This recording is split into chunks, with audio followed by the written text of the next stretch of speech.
2021 I'm going to read the governor's mask update again. The updated CDC guidance continues to state that individuals who are fully vaccinated may, as a general matter, resume many of the activities that they were engaged in prior to the pandemic without wearing a mask or staying 6 feet apart, except where otherwise required by federal, state, or local laws, rules, or regulations. In response to the recent spread of the Delta variant, which we have a new one now, however, the CDC's updated guidance does recommend that even fully vaccinated persons wear masks or face coverings when indoors if other risk factors are present. In light of the information provided by the CDC and in order to maximize protection of vulnerable individuals from the Delta variant, the Department of Public Health now advises that a fully vaccinated person should wear a mask or face covering when indoors and not in your own home. If you have an weakened immune system, or if you are at increased risk for severe disease because of your age or an underlying medical condition, or if someone in your household has a weakened immune system, is at increased risk for severe disease, or is unvaccinated. Okay. Behind us. I'm going to open it up. Sure. Yeah.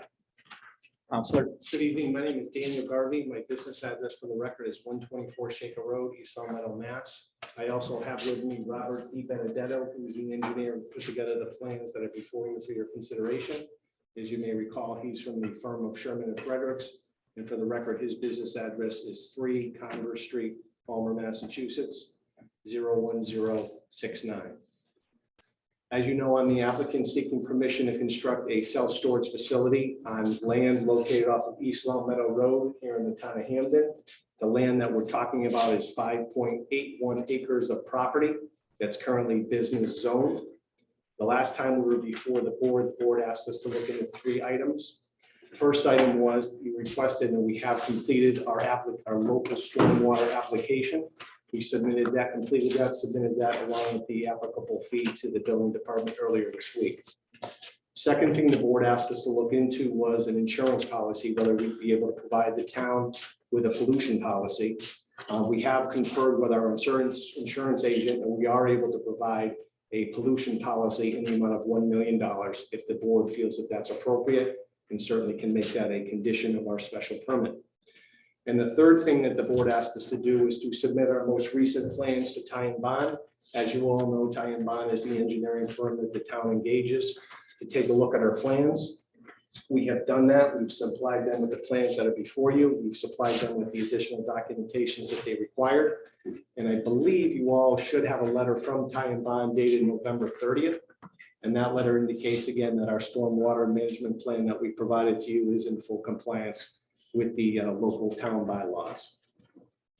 I'll be very brief, other than to say, obviously you do know our plan. This is our 4th iteration of the plan. And we're actually pretty proud of that because we believe that we were able to listen to the comments from our neighbors, from the board, and incorporate a great number of those comments and concerns into the plan. We believe we put together a very strong and very complete plan. We're very excited about the plan. We're excited about the site. We're really excited to do business in the town of Hampden. And we're here seeking your permission to move forward to allow us to construct that self-storage facility off of East Long Meadow here in the town of Hampden.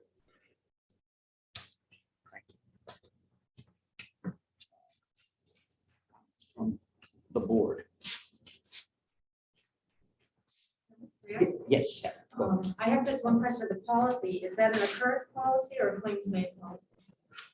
We could get either, but it'll be basically what you're asking is if the policy stays in full force with the same carrier, then you have continuous coverage. Mm-hmm. If you switch coverage, then you have to get a different type of policy or pay an additional premium to get all claims covered. Right.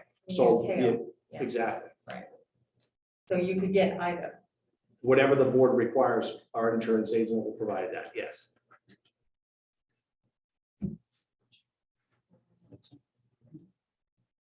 Christina? No? Nothing else.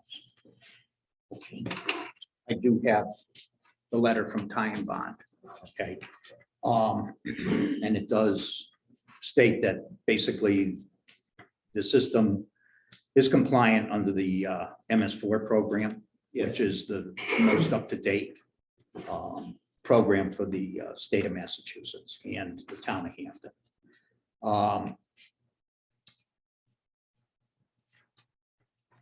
That said, in regards to the special permit, which we're here tonight for, it does call out in section 6.117. The town should confirm that this information has been provided as part of the application package. And what that is a list of chemicals, pesticides, fuels, of other potentially toxic or hazardous materials to be used or stored on the premises in quantities greater than the associated with normal household use. I'm going to ask you that you've said in the past that you're not going to allow large quantities of chemicals. Let's see what we got here. Pesticides, fuels, etc. That is absolutely correct. Okay. All right. Notes from the board, anything from the, please state your name again. Yep, Jeff Crissetti, 15 Medwood Lane, Hampden, Mass. The time bond report, the peer review, they did have something there, 11:30, that came through a just basin bottom. Maybe it's on the letter. I wasn't privileged to the letter. So can you explain what that is and what they're going to do? Okay.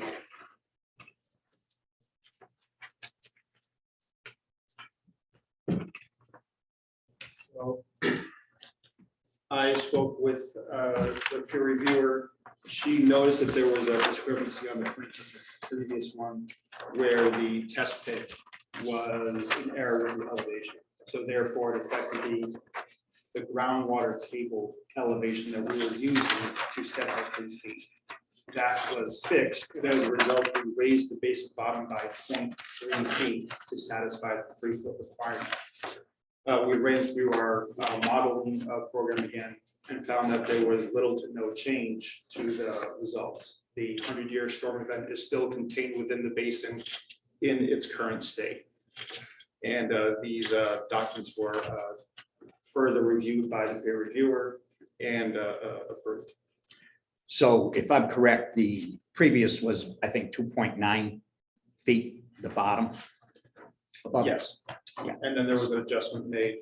Okay. And then this discrepancy was, we were notified 3 days ago. So On page, it was on page 4. So yes, the plans do show that. And the revision table does show the revision made on 11/30. Basically, peer review comment, adjust basin. Before you sit down, the 2.9. So you're telling me you brought it up. So it's no longer 2.9? correct, it's 3.0. Okay. And did you have to make it wide at all? From the original one, we did, from what I just discussed, what happened 3 days ago, that was just discrepancy. We did not have to change it as a result for that. Okay, so there's no more volume No. that's going to be coming. The volumes have been adjusted on the plan and in our supporting documents, but the result is the same, that during the 100-year storm, there will be no flow leaving this basin, just as. Good. Thank you. I got one more. Yep. I want to let you know that we still are retaining legal representation through Seth Wilson. He felt that he didn't have to be at every meeting because we have a lot of these continuances. So we agreed with him on that, but we have them if needed. Okay.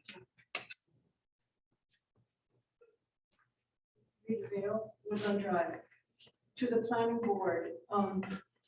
When you make your motion to accept or reject the plan as presented, will you be laying out the conditions that you insist upon, for instance, that no vehicles be parked on the property for storage and so on? And what will those conditions be? I can't tell you right now, because that's when we deliberate and we will discuss the conditions. Okay, so for me to foresee what the conditions are going to be, I can't tell you right now. But you would put conditions on? Yes, we will condition, I'm going to say we will have some conditions. Okay. I have some, so I know there will be some. My name is Joe Simonia from Medical Claim, and this will take maybe 4 minutes, this part of the presentation. What I want to make a comment regarding the $1 million insurance policy. Obviously, the board is not going to be able to vote on it until they read the policy and get an expert opinion on whether the town is protected or not. But for your, as you know, the town passed a number of initiatives. One is that $900,000 was allocated for 4 homes for the contamination from the landfill. $400,000 at the last town meeting was allocated for the other contamination. And we've been paying anywhere from $25,000 to $35,000 a year to provide water since 1999. Unfortunately, I wasn't able to print this, and it's too small on my phone, the notes that I took. But those numbers right there represent pretty close to almost $2 million that we've already spent on what's been contaminated. So the $1 million is not even close, even if you could get the insurance. Now, this information, the following information I'm about to present to you is all public information. The editorializing that is in this information is based purely on my experience as a banker for many years. And I had to write it down and spit it out because there's a lot of numbers in here, and I'll give this to you when we're done. And 17 years ago, Mr. Garvey, special permit petitioner, bought a piece of property at 192 Codwell Drive in Springfield, Mass. And a self-storage facility was built. As I go through this, you'll see how it's germane to the town. On November 1st, 2021, less than 30 days ago, Caldwell Springfield Limited Partnership from Grays Lake, Illinois, purchased the self-storage facility for $3.8 million. 17 years ago, Mr. Garvey bought a piece of property, developed a business, and sold it. It's the American way to do that. Registry of Deeds, book 24217, page 340. Otter Corporation in Grays Lake, Illinois, owns Cadwell Springfield Limited Partner. Otter Storage Venture 2, a venture capital fund with general partners and limited partners operating out of Calgary, Canada, owns Otter Corp. The Otter Corp has self-storage locations in over 20 countries across 20 states across the United States. This is a very big company. This is a company that's interested in buying self-storage facilities. And examining the flow of funds and ownership structure, it's clear to see that Otter Storage Fund 2 is positioning itself for a buyout from a large publicly traded company. Now, these are my representations to you as a banker. I'm not saying this is guaranteed, but this is how these things work. At present, the 5 largest self-storage publicly traded companies have over $65 billion in market value, plenty of cash, superior bond ratings, and according to analyst reports, find acquisition and consolidation opportunities plentiful, end quote, in the self-storage market. You're looking at basically a pure play bubble that's about to burst in the self-storage marketplace across the United States. What does this mean for Hampden?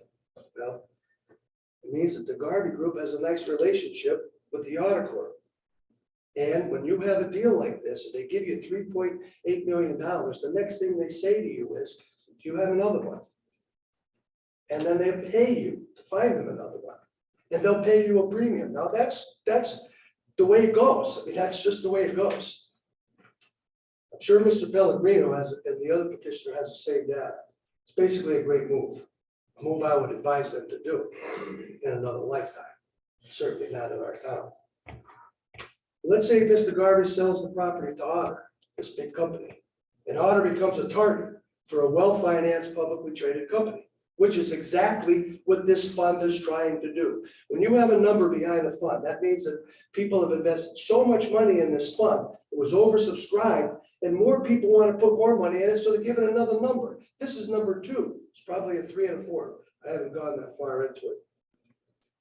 This property in Hampden will be a little tiny line on the balance sheet of this big publicly traded company. That's just the way it goes. And then if they ignore it and they don't care about it, as a footnote, Self-Storage University, which if you haven't subscribed to or you looked at, is one of the best resources out there for self-storage information. And they say unequivocally, not to put a self-storage facility in a town that has 5,000 people or less. And that's what we have here in town. So this is a pure play. They'll consolidate both entities and sell it to a publicly traded company. And we're not going to hear from them again. It's going to be like the Cumberland Farms on Main Street. So I have a couple questions. Should Garvey disclose his relationship with Otter? All this other information is public. We congratulate him on a good deal. Will we be dealing with him or some corporate behemoth in a very near future? What happens when it looks like the Cumberland Farms on Main Street? Are they going to do anything about it? Who pays for the contamination? Will this insurance policy that he has go to the next company? Are you going to be able to require the next company that buys this to have similar insurance? We're taking a very big risk here. We're taking a very big risk. We've given you more information that's appropriate and adequate to make a decision. Deny the petition. You can deny it tonight. You can take a vote to deny it tonight, or you can wait to look at the insurance policy. You can look at the book and page. You can research Otter. You can talk to Garvey. You can find anything that I've said so far and challenge it. And we're standing by our position. Thank you.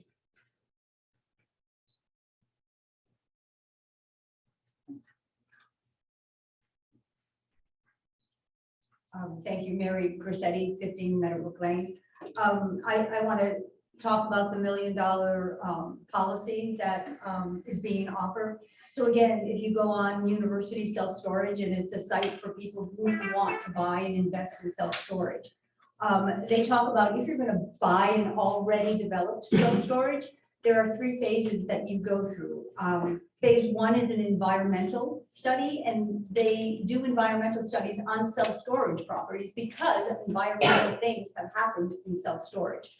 So they do flyovers, they take aerial pictures, and that's phase 1. And then they come back to you and tell you you either have a clean report and the self-storage is all set, or you don't have a clean report.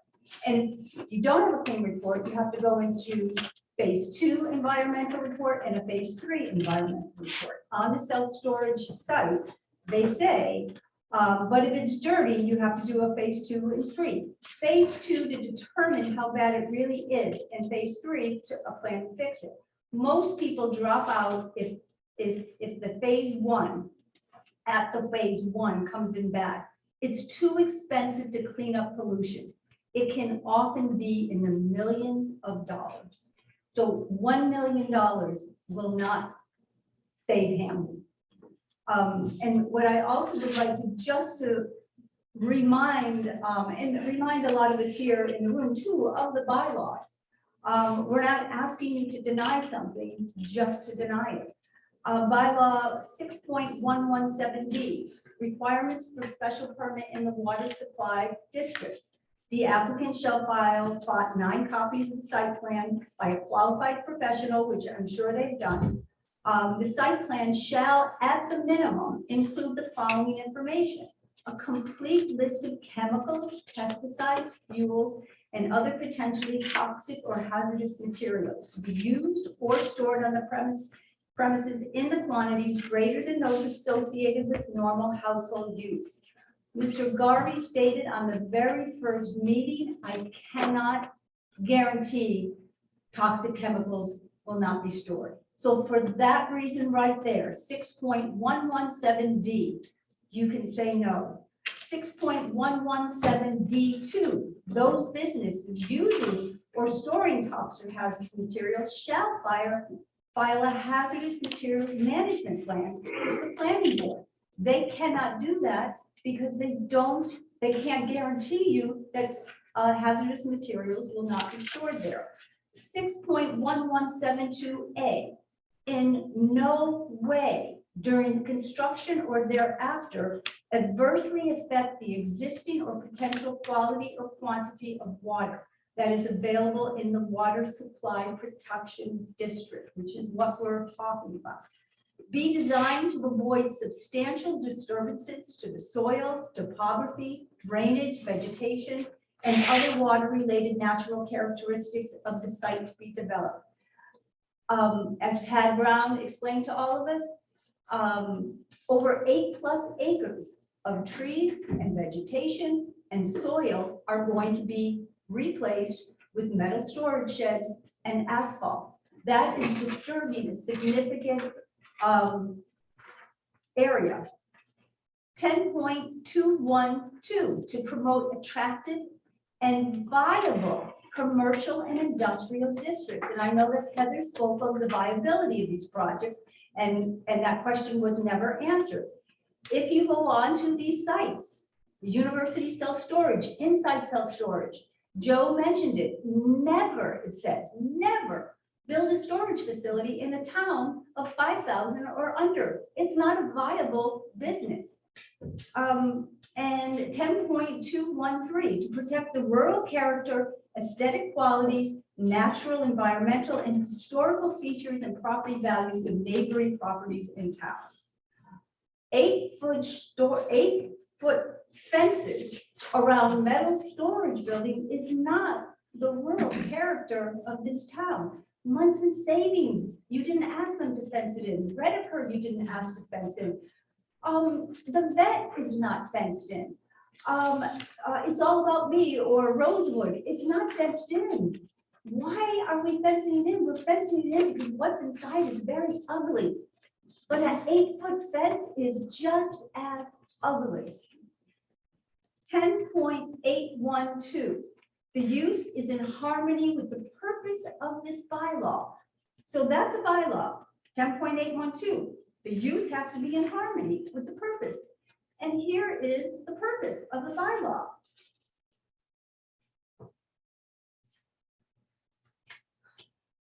To promote the health, safety, and welfare of the community by protecting and preserving the surface and groundwater resources of the town of Hampden and the region from any use of land or building which may, and that's an important word, I think, may, it doesn't say 100%, it says may reduce the quality and the quantity of water resources. So I ask you tonight to take a vote and to deny this project. We've been in it for 5 months. It's time to take a vote, and you've got all of your bylaws backing you up to deny it.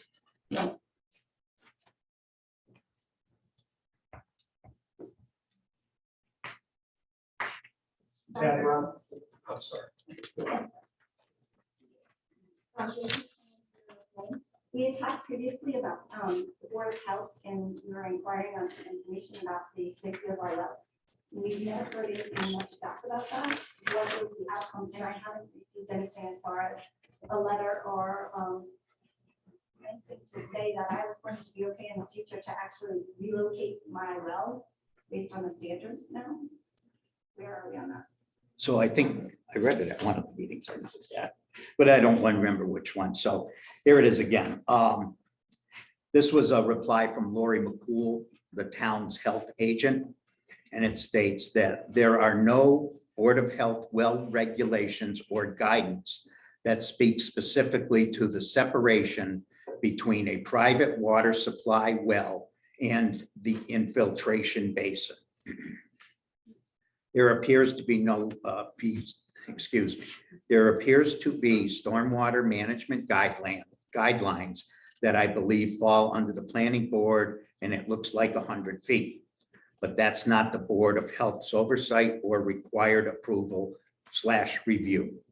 And it goes on to say, see the Mass Stormwater Handbook and Stormwater Standards.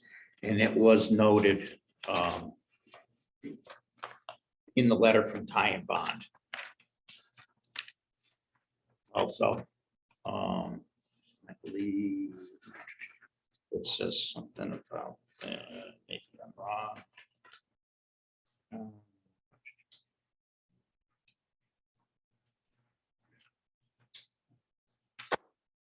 Sorry. No, it might have been the other one. I'm sorry. I'm incorrect in saying that. So I believe the plans do call it out, though. Clarification purposes, Tom. So what you're saying is this basin is essentially considered stormwater. That's behind my house, correct?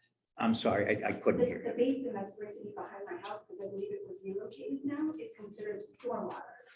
That's what the whole process is. So if that's the case, this 100 feet has a huge impact on me and where I relocate my well, if necessary.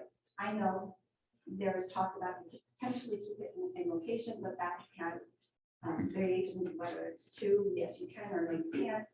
So what happens in a situation that this is now directly behind my house? It is a stormwater resource. How is that impacting me on being able to relocate my well? You'd have to stay 100 feet away from the Okay, the so- basin. So basically what you're saying to me is you're putting this in place and it's directly 100 feet away from my well now. So I have no place to go. I have a septic in the backyard on one side. Pardon me? I have a septic in the back on one side.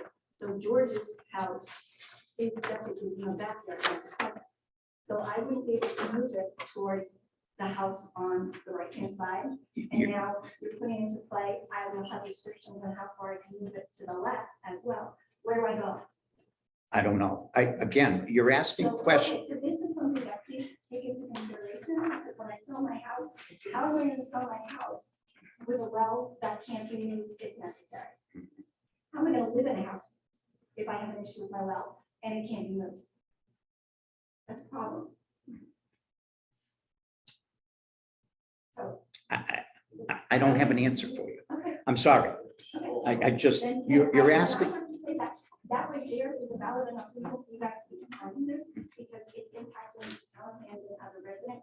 I pay taxes, I may not pay as much as what this corporation is going to be paying you, but I still pay taxes. I've been here for 23 years, and for you to tell me that I don't have the ability to utilize my own property the way that I should, right there in itself should be reason enough for you guys to say this isn't gonna work. So I know that you guys have to do what you have to do, and you have policies and procedures that you need to follow, but please, when you're making this decision, really consider how this is gonna impact us. anybody else? Tad Brown, 45 Meadowbrook. Pat Coyne did this report that we didn't finish. And I know you all have a copy and that there's a lot in here. But there's a lot of good stuff in here. And we didn't get to the conclusion. It's 2 sentences and I'd just like to read it to get it in there. He went through a number of tabs. And again, I know you guys have a ton of stuff to read and go through what we've given you and what's there. But use this because there's a lot of good information. And this is Pat's conclusion. The potential risks to the aquifer and related health impacts from pollution events are well-documented facts in these materials. In addition, and in my opinion, that a pollution event impacting the viability of the aquifer could have a significant negative impact on the fiscal stability of the town of Hampden. Just so that's it. And again, I know you have a ton of stuff, but this is a good report. Thank you. Well, there's somebody behind you, Jeff. That's, Hi, Tom Saray, calling Rod. I'd suggest, given this lady has some real concerns that you aren't able to answer.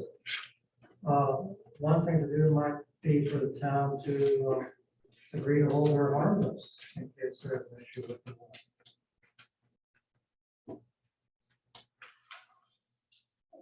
I'm sorry, I don't understand that. What you're asking.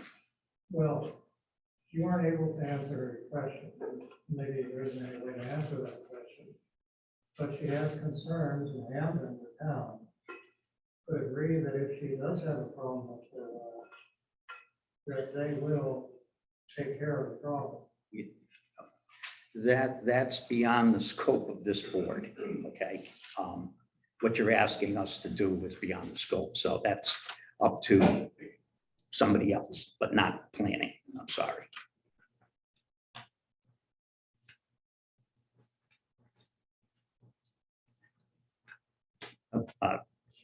Just to follow up on Dawn's. Yeah. About, I think the simple answer seems to me is the retention basin has to be moved again. That's what you're saying. You're hemming me in. I got septics on both sides, so I can't go that way. And so that retention is still restricting her. So, I mean, that's, it looks like the simple answer. It's on that. Well, of course, not looking for you to do that. I'm looking for the project to go away because it's not something that in any way fits the character of this town. Yeah, you know, to say that she's hemmed in by septics on both sides is incorrect. Okay, So that's, I'm just letting you know. yeah, I was going off of what I heard. Okay, No. No. I'm not privy to the Septic plans. is on one side, there's a well on the other side. there is a well, the well to the north, and there's a septic with a 50-foot offset, which ends up right on the corner of your property line. So if I have a 100 foot, I have to do existing. again, that's, So these- we're not gonna solve that puzzle here tonight. Okay. Can you see the back of my- Yes, Real 5-minute walk. Probably not. I'm sorry, Mark. I can probably help, but maybe not. But I'll give it a shot anyways. How in Hampden zoning bylaw. 6.116 performance standards. You heard them before. Page 59. 6.116-7. It'll tell you that infiltration basin is to be 100 feet from drinking water wells. and it is. And it is. Erosion and sediment control for stormwater management, which you adopted the other day or whatever. Mhm. Purpose. The purpose of this bylaw is to better manage land development in order to protect, maintain, and enhance the public health, safety, and general welfare of the citizens of Hampden by establishing minimum requirements and procedures to control the adverse impacts associated with stormwater runoff. Section 5, page 17, which is Massachusetts Department of Environmental Protection Stormwater Handbook, volumes 1 and 2. That's what's required to abide by. If you go to volume 2, chapter 2, page 88, and while you're there, while you're in that, check out page 118 while you're at it, but that has nothing to do with Of this. the mass stormwater regulations, is that what you're The saying? Massachusetts Department of Environmental Protection Stormwater Handbooks, volumes 1 and 2. Yeah. Which you referred to in your stormwater. It goes into infiltration basins. The following are variations of the infiltration basin design. If you go through all of that, you'll wind up with distance from any private well, minimum of 100 feet. Additional setback distance may be required depending on hydrogeological conditions. That's by the state. So when it comes to this design, sorry if I hammered your names, Hayes, Baines, and Gursky. Their wells are located 45 feet from the property line, plus or minus. Commonwealth of Mass Department of Environmental Protection, private well guidelines, minimum lateral setback distances is 10 feet from the property line. So that would mean that that those wells could only be moved 35 feet because they have to stay 10 feet off their property line. If they would be allowed to move their wells 35 feet on their own property, on their own properties, then that would make the infiltration system non-conforming, located, because it's supposed to be located at least 100 feet from drinking water wells. So that would, in essence, be creating a restriction of the residential properties. Question that I have is, have you contacted the Zoning Board of Appeals to find out what their logic of disallowing the creation of restrictions on residential properties? They're pretty smart people, and they disallow it. The other thing that I had was, have you contacted the Board of Health for approval for a letter, which is what they're asking for? That the wells can be moved closer to the infiltration system. You're telling me that, to be honest with you, that was intentional. I asked for that a couple meetings ago because I was curious to find out what the Board of Health would recommend. Because last I knew, the Board of Health was the chairman of the Board of Selectmen. Now, the residents value his opinion. So that's why that was requested. And it's back to that pesky public health, safety, and general welfare of the citizens of Hampden, which keeps coming up. So if that's the case, that she's allowed to move her well within 100 feet, because that's not an issue, then does that mean that Gursky, not Gursky,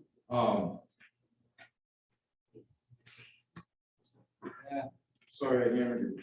I don't want to hammer your names. So would that mean that, who's on the phone? That's Gursky or the Agostino, No, no. which, Put a D. That's, so, okay, so would that mean that D'Agostino would be entitled to move his leach field? you're asking questions. No, This I'm has not, nothing to I'm not do with really asking this. questions, I'm just stating facts. The fact is that that the wells are supposed to be 100 feet away from the infiltration system. And on the plan they are. And on the plan they are, but on the plan is that they are using someone else's property that they are not entitled to use. So unless you want to create a restriction on those residential properties, that because they're using that 35, they're using that 45 feet to make theirs conform, to make the infiltration system conform. But if they don't own the property, so you have to create a restriction so that those homeowners won't be able to move their wells because you would turn their infiltration system into being non-conforming. So the Board of Health should come back and tell you, no, you can't move your well because you are within 100 feet of the infiltration system. But if that's okay to do, then I'm saying that at the same point, that would allow D'Agostino, because we know septic systems never fail. So if he has to put in another septic system and he would have to move that, so the only place that he can move it is towards Gursky's well. And now Gursky's well is now non-conforming again, because now you just got a septic system moved by your well, which is within 100 feet. There's not a lot of land. There's not a lot of tiles out there for the people to go moving their stuff around. So it's a restriction. So if the planning board is going to consider that they're going to create a restriction for the residential properties, I'm good with it. Thank you, Martin. The question is, what's preventing homeowners from moving their wells north? Mark, The bylaws they in can, the state, which They they're move it telling north? them that they can't, that they have to be 100 feet Right. away from. and they've got 80 feet to the north that they can move. The shortest one has 80 feet that they can move their well to the north and still be 100 feet away. And by the same argument, these well buffers are encroaching on the abutting property just the same. That's not uncommon for a neighborhood of this size for buffers to encroach on But other they're people's stuck property. right now. That's all I'm saying. You're putting another block. You're putting another No. restriction on You these can move people that north. they can't move their well. They can move north. They can't move north. Why not? Why are you saying that they can move Take a north? look at, you have a set of plans. Take a look at the plans and tell me why they can't move wells north. Who's well? Page, The ones you read for page 4, page 3, page 3. But it's, the basin is not 100 feet away from the property line. It's not the property line, it's the well. Yes, move as well, but that's the intention here, is that you can't move, they can't move their wells to the front. To the north. Okay, but Jason, again, we're back to the same thing. He makes a valid point. He's talked about this, I've been saying it right from the get-go. You are utilizing my property in order for you to have 100 foot. It shouldn't be. that You're way. using No. his property to get 100 feet on your well. Your well, 100-foot buffer uses his property. Call the well company today and say, you know what? Because right now we're looking at the plan, I'm either getting a new well, moving it towards my property line, the 10 feet of my property line, or I'm paying you legally, because you're not saying to me, hey, this is what your options are gonna be. If you pass this right now, you're saying to me, I pass this goes through. I don't have any options other than to move to the north. You're saying moving to the east, west, whatever it is, towards their property is no longer gonna be an option. And it's no longer gonna be an option because it's included in the 100 feet distance, it's 100 feet from my home, not my property. And you're limited how far you can It doesn't move to matter. the If south. They should move if their I basin moved to my- 100 if I foot from their today property, went and said, okay, not from the line. I want to move my well, and I want to move it towards his property. I now make it so that whole entire plans are no longer viable. Is it cheaper for me to do that? Or to pay the legal fees when you guys pass this, when I have to say, come on, this isn't right? You're giving me one option and it's my own property. I apologize, I'm not understanding the argument. There's buffers, there's every one of these properties relies on the subject property for a buffer for either their septic system or their well. So I'm not understanding the argument that they shouldn't be able to rely on an adjacent property for a buffer for an infiltration system. I mean, they're doing it now. It's existing. I'm What- not following you. Every property on this plan is relying on their property for a buffer Your, on either their Yes. leach field or their well. your well, I get that part. Don, your well is encumbering, thank you, on the Agostino. But see, Okay, but no, listen, just stop. So what Jason's getting to is I get it, every one of you is encumbering on each other. I get that. Okay, and you're also encumbering existing property before this plan was even devised. So in Hampden Nurseries, when Hampden Nurseries was here, you were still encumbering on somebody else's property. But I was encumbering on their property without having to worry about having restrictions. So I get what you're saying. I get what you're saying as far as the using other people's, the 45 feet distance, and I get what you're saying on that. But what I don't understand is how is it going to be when I need to move my well? If I need to move my well, how am I going to do that? Because I do have septic on my right-hand side. I may not on my left, I do on my right. Now, You so you the have it more- to, you have it to the. I'm not a consultant, but I would say move it to the north. You've got And we- 80 feet. This is why I'm saying you're asking us for answers that we're No, not, I'm telling you, we cannot, I'm sorry. This is it. I'm going to tell you for the last time. We can't tell you where your well will go. That is a crystal ball that no one in this room has. Okay, nobody. Your well may last forever. It may, but it may not. And it may not, but we don't know that. So the way you have to think So- about that, you don't have a crystal ball. So yeah, move it to the north, move it extra hard. But what happens with my property? Like, I can't do what I need to do with this. I get it, we're using his space, he's using ours, blah, blah, blah, blah, blah. But in the long run, you're still restricting me. Move it to the north. Well, okay, I have one location now, that's it. That's where I can move it. Okay, and now I'm gonna cut off that discussion, okay? Okay. Anything else? Yes. Tom Collins, Main Street in Hampden. I want to address the insurance policy for $1 million to cover if there is a pollution of the aquifer. In the town here, we provided below the dump a well system for about $700,000. We are currently digging up Main Street for another handle the salt pollution from the DPW building for several wells. That's like $400,000. So that's over $1 million, and it probably was addressing problems with 12, 14 wells. If the aquifer is polluted, hundreds of wells will be affected. And what is the solution going to be? They say it's a small probability, but if it happens, we're going to have to go back to Wilbraham, Springfield, or East Long Meadow and beg them to allow us to tie into their water system coming out of Springfield. That already has been rejected by the town when it was proposed back a few years ago. The cost of that project was at the time estimated to be about $5 million.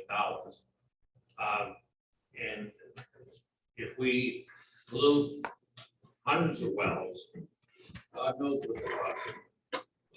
Multi-millions of dollars to run sewer and water out to feed these hundreds of homes that are impacted by polluting the aquifer. And the $1 million won't even pay for the design of the program. This is it. We're cutting it off. Tad, you're the last one.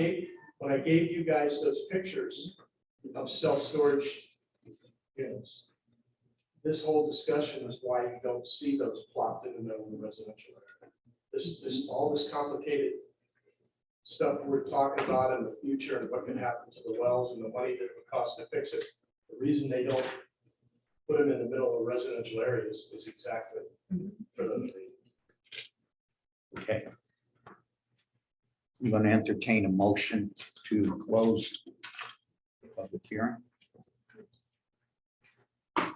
First, we deliberate. Then we deliberate. Okay. Before you see the insurance policy, There's a motion. I'm sorry. There's a motion in front of the board now. You requested a motion. I did. Yeah, I would move to close the public hearing. So we close the public hearing before we deliberate and do conditions. And then you discuss the conditions and then vote to either approve Or or disapprove. disapprove. And we're gonna vote on are we voting on the conditions individually? Yeah, we'd like to. Yeah. Yeah. So I guess we close it and then figure out how we proceed with the conditions. Yes, it goes to a regular meeting at that point. Okay. Yeah, I would move to close the public hearing for 2021B, Yes, correct. 2 Summers Road. Second. All in favor? All right, so now I'm going to open a regular meeting. This time. Anybody would like to discuss conditions that they'd like to see?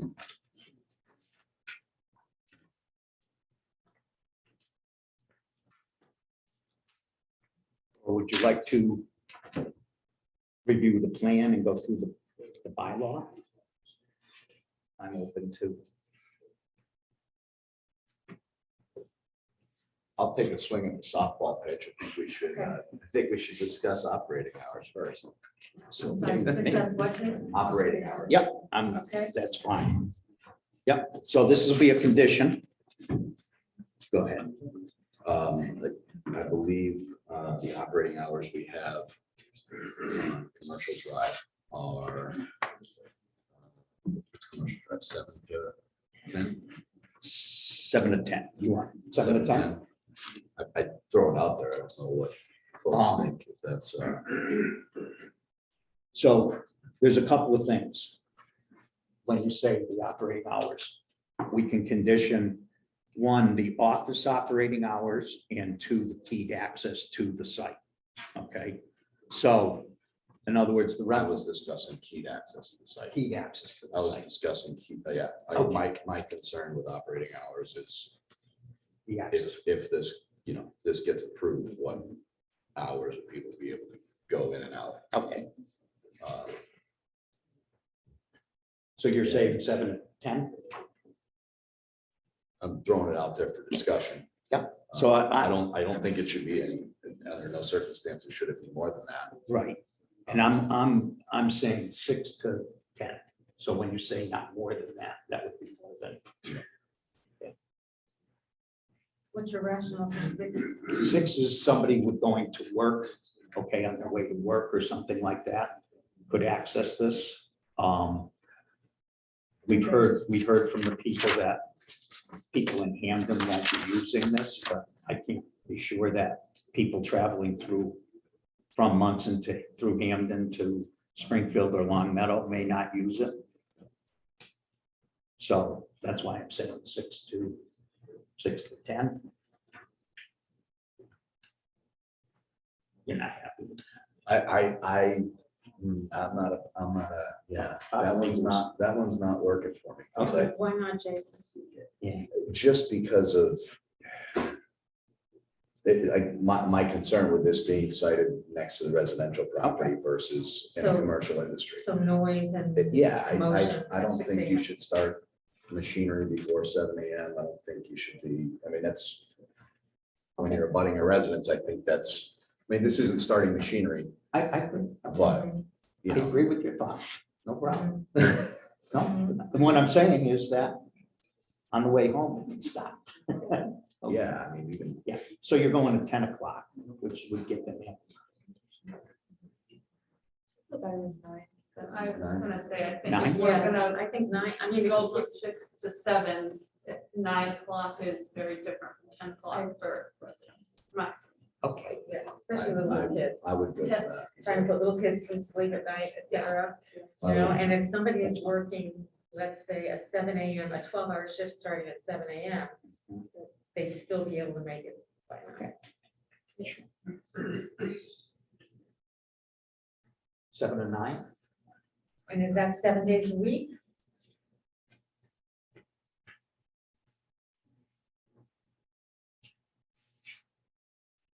And I think I read somewhere that maybe it was in some other proposals in other towns that on Saturday and Sunday they had different hours. They did, Yeah, you're correct. yeah. Particularly on Sunday. I mean, I was late on Saturday night, maybe in just half a day on Sunday or something like that. I mean, not open for discussion. Whatever, I'm open for that. I mean, the argument against that is that most people work Monday through Friday and they want free access on the weekends. So you were thinking what kind of time frame? I'm not thinking, I'm just raising it. Yeah, no, I don't disagree with you. Yeah. I'm just, We want 75.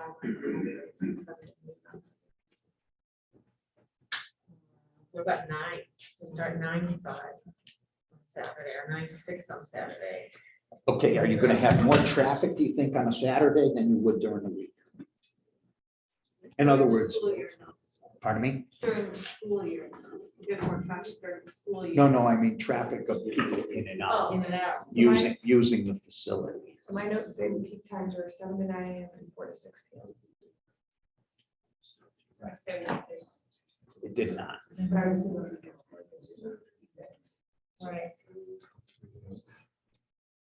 Right. I would find it hard to believe that that would be consistent. But that's, Yeah. I'm not getting Weekdays, up I at would 7 agree. o'clock to put my storage unit on the weekend. What'd you say, Jason? He said I wouldn't be getting up at 7 o'clock to go to my No. storage unit on a weekend.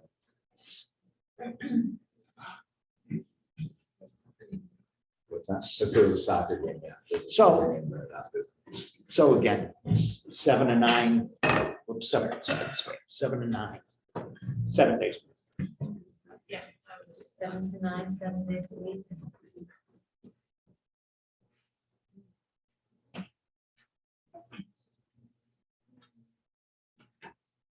You want to make it 7 days a week. I'm still following you on reduced hours on Saturday. Yeah, something's telling me that reduced hours on Saturday and Sunday would be better And something tells me that, for the neighborhood, but not for the business necessarily. right, so the people that use it, you want to encumber them? I mean, 7 AM is pretty early, and for a Saturday or a Sunday morning.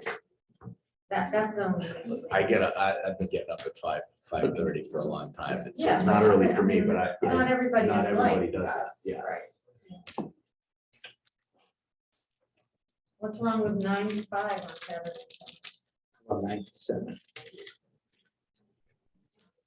I would, if you'd move the 9, I'd go with 7. 9 to 7, Saturday and Sunday. Mm. Okay. So motion to, So we're gonna do, excuse me, Mr. Chairman, we're gonna do each one of these conditions and vote on them, and then vote on with whether the we approve it. conditions, approval of the project. I think, right? you're right. Okay, just wanna make sure I understand. So weekdays, Monday through Friday, Monday through Friday, 7 AM to 9 PM. 7 to 9. Saturday and Sunday at 9 AM to 7 PM.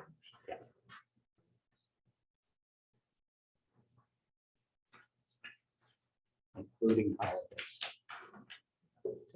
Weekends and holidays are the same. You got it. Yeah. Saturday, or when I say a holiday, meaning that A legal holiday? legal, any holiday.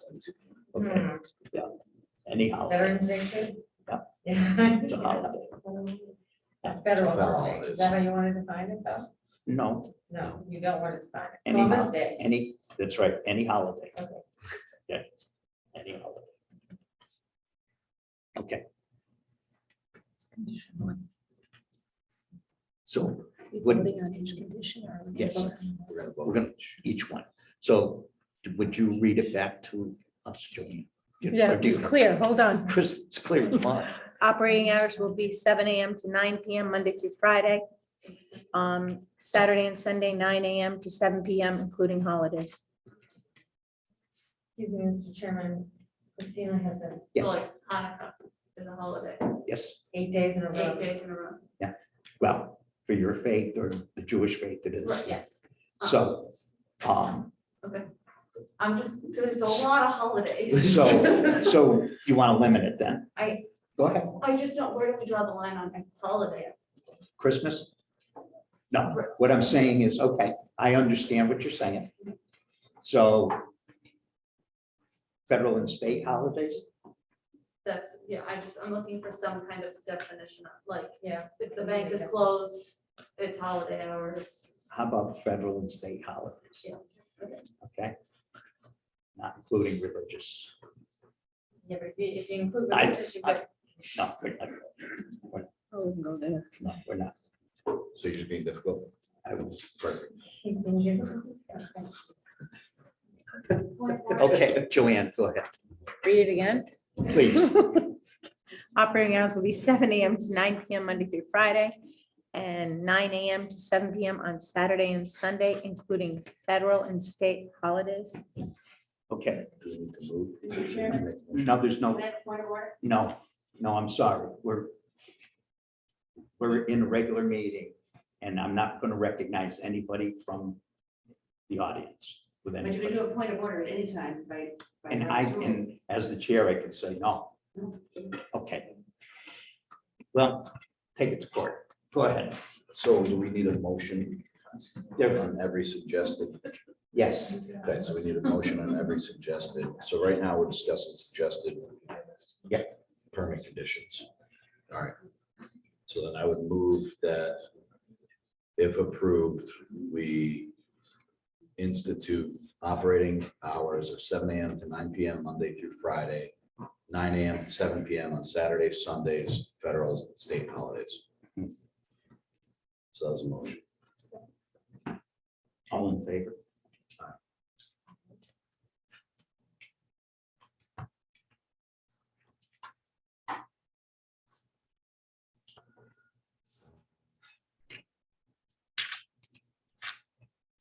One thing that I would, we haven't seen a stormwater pollution prevention plan. That's usually done for or have like construction phase services. So that's the SWIP. Yeah, that's WPP. So the It's usually SWIP, submitted for, correct, we would not see that. right, but we could condition it. Or would we condition that or the building department condition that prior to construction? We can condition it. Yeah, I would, So prior to construction. yeah, I think it's gonna be prior to, I'm trying to remember if it's prior to, no, it's not prior to issuing a building permit. Yeah, prior to start construction. This is from. Yeah, so I would, prior to start construction, I'd make it a condition of a special permit that the applicant submit a stormwater pollution prevention plan for construction phase activities.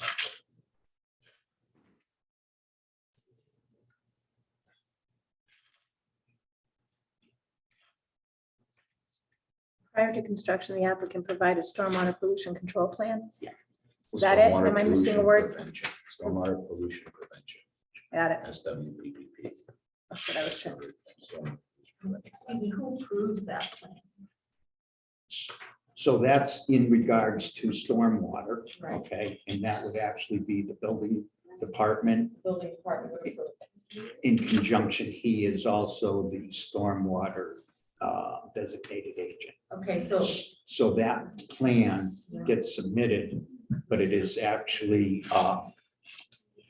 and correct me if I'm wrong here, but I believe it's between the contractor that's doing the actual contract work, okay, the applicant and the building department.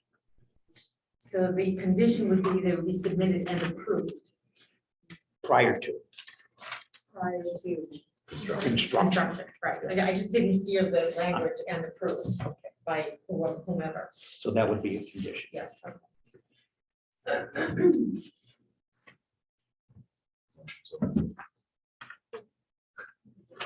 Do you want to read it, Joanne? What you have? Yep. Prior to construction, the applicant is to provide a stormwater pollution prevention plan. Got it? And did you have approved? Shall submit. Shall, the Receive applicant shall, approval. yeah. So prior, if I can, prior to start of construction, the applicant shall obtain the stormwater permit, stormwater prevention plan, which is the SWPPP. Okay.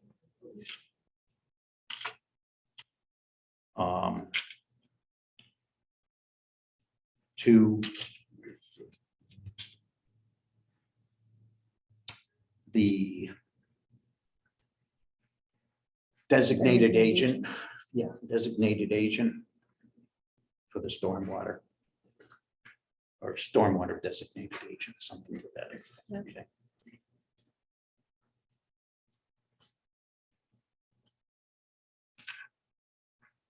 You want to read that again? Prior to the start of construction, the applicant shall obtain. You said shall obtain, should apply, shall apply for a stormwater permit. They have to, before the construction starts, they have to apply. For the And- stormwater permit. Yeah. And submit- provide the Yeah, stormwater pollution prevention plan to the, Yep. for, for review. Keep going, to the stormwater designated agent. for review and approval.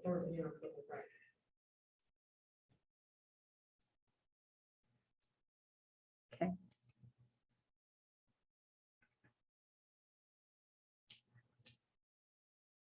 Motion on that. So moved. That's red, All in favor? I was gonna say, but I don't have to read that's it. red.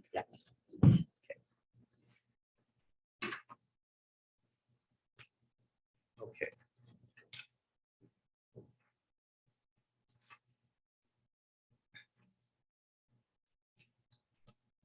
Do we have to include things that are not on the current plans as conditions? I Well- mean, that are on the current plans, like the buffer zone that was changed. No, because It's on the plan, the most recent plan.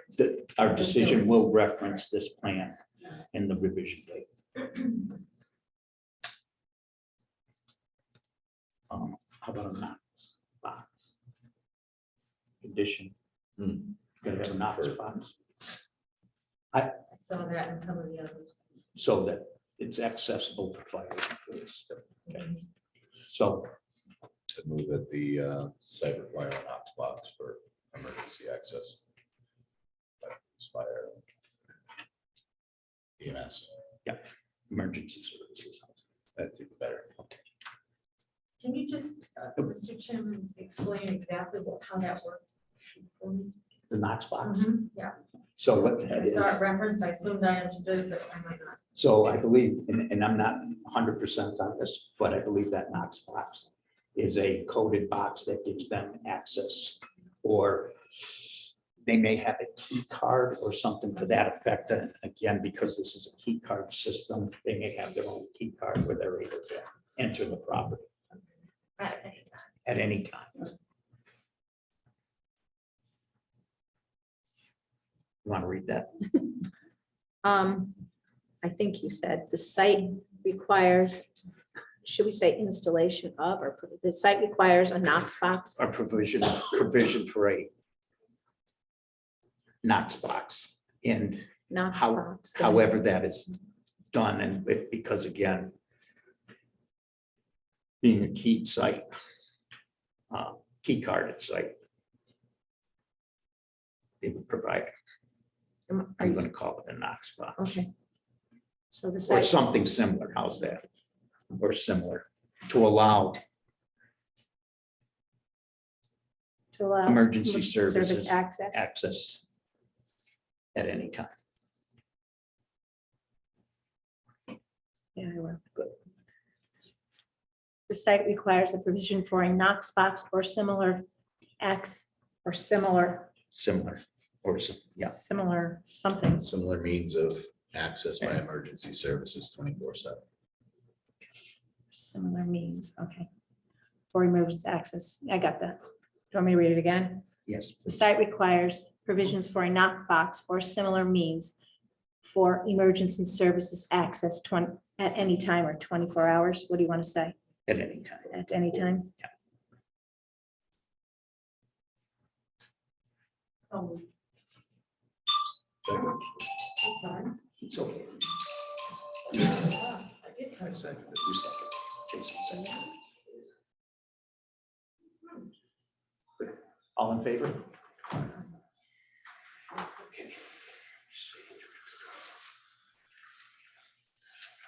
We had a lot of discussions on O&M plans. Yeah, go I'm sorry, ahead. I didn't hear you just. We had a lot of discussions on operation and maintenance plans. Mhm. So we look into kind of hammer that out on what I'd certainly like to see that as a special permit requirement. And hammer out what we would require. I'd be personally thinking about snow and ice removal, as well as landscaping, maintenance, annual reports to the town. What was done.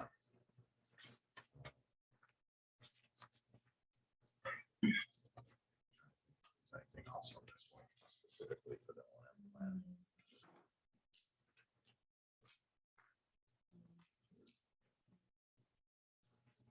There would need to be the basins and everything, there need to be a specific fall cleanup to an entire building. That's right. Yes. Okay.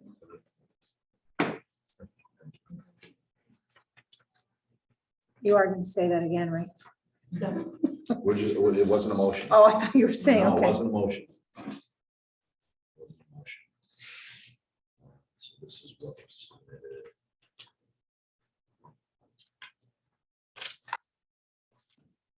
So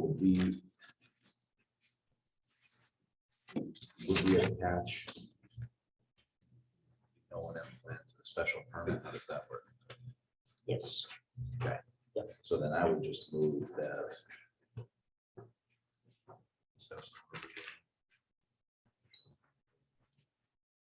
It's horrible.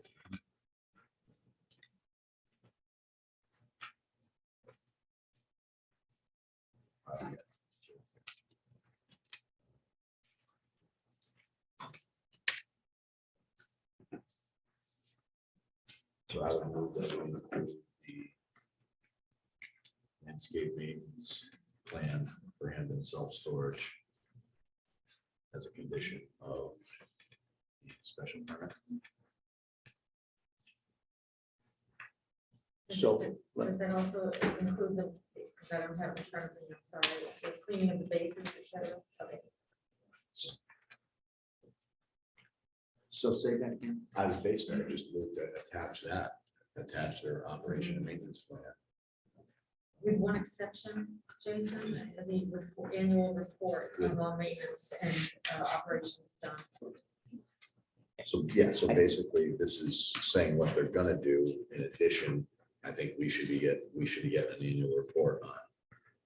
Here's what our plan said, here's what we did. Or even just a checklist. Does the stormwater bylaw say you Go have to provide an annual? Stormwater will have, so yes, the stormwater bylaw is also a requirement. To provide annual, Yep. But that's Reports. not related to shrubbery. No, no, Right, no. but this is Yeah. mowing. Yeah. Upkeep of Yes.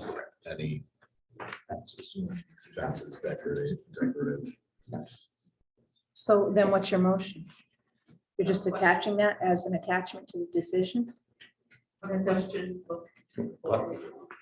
Pest control.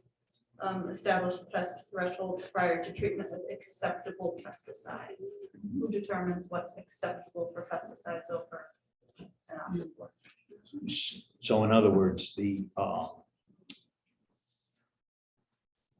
company that administers the pesticides, okay, has to be in compliance You can find through what? with the application of pesticides in a over an app. According to the state. I'm sure there probably is some state regulations. So they are the ones that are responsible for that.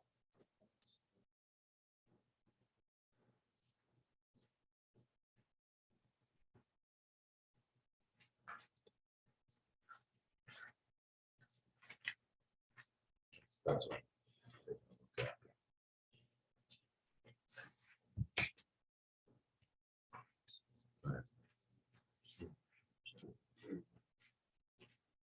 What I'm whispering is any tree and shrub replacements. In other words, there's some trees that are on the land.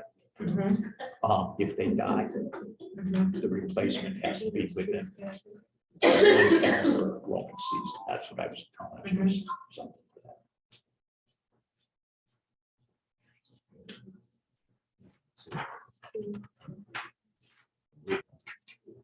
Something for that.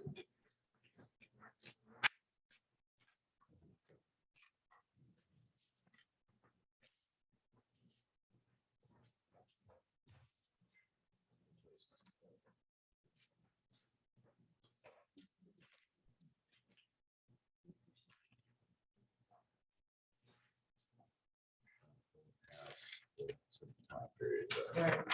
Just a little bit, right. So But we got somewhere that it had to be within one season. Mhm. Within one, It's in there. season. Growing One, season. one growing season. so then we wouldn't need to have any special permits in our bylaw. It's safe doing the O&M. It's So maybe we should be discussing revisions to the O&M plan. if you need one, yes. Okay. Okay, so in addition to what they have in their O&M plan.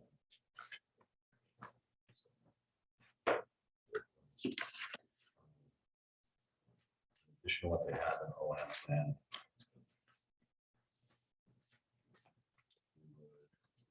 Want to see replacement of dead or missing trees within one growing season. Yeah, that's that. Yeah. Okay. Not sure how it's be missing. The annual reports to, now would those annual reports to the planning board, I assume, because it's gonna be on the. No, they'll go to Enforcement Yeah, officer. he's the enforcement officer, okay, so he's on enforcement, so yeah, so those annual reports, with annual O&M reports being submitted to the building department. Something. Special. Landscape.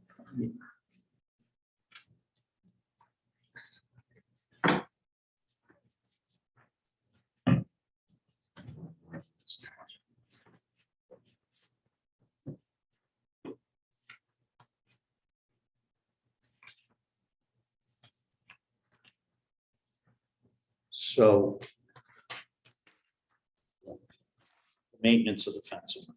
It's not in there. So in other words, any fencing that's damaged or broken, knocked down, whatever, something to that effect, needs to be in there also. So how do we word that? So. We have a section in here, replacement trees, how about maintenance or replacement of fencing, Mhm. a section to that, semicolon. Owner shall replace, I mean, just mimic what it does Yeah. for trees. Yeah, so we'll do the same thing within one, not within one season, Within a month. Within a month. Yeah, so I would think they'd want to do it sooner, but within a month has to be maintained. we'll need to include replacement or repair of damaged fencing within a month of being notified of such. How does that work? Yeah, how does that work? Within a month of being notified? We'd have to be notified because the inspector's not gonna go looking at No. fences. Right, no, but somebody would. But- Somebody would notify. But we gotta set a timeline of Once when it's they- notified, Just Once- notice, how about just notice? upon notice. On notice, within a month of notice. Makes it a little bit easier, right?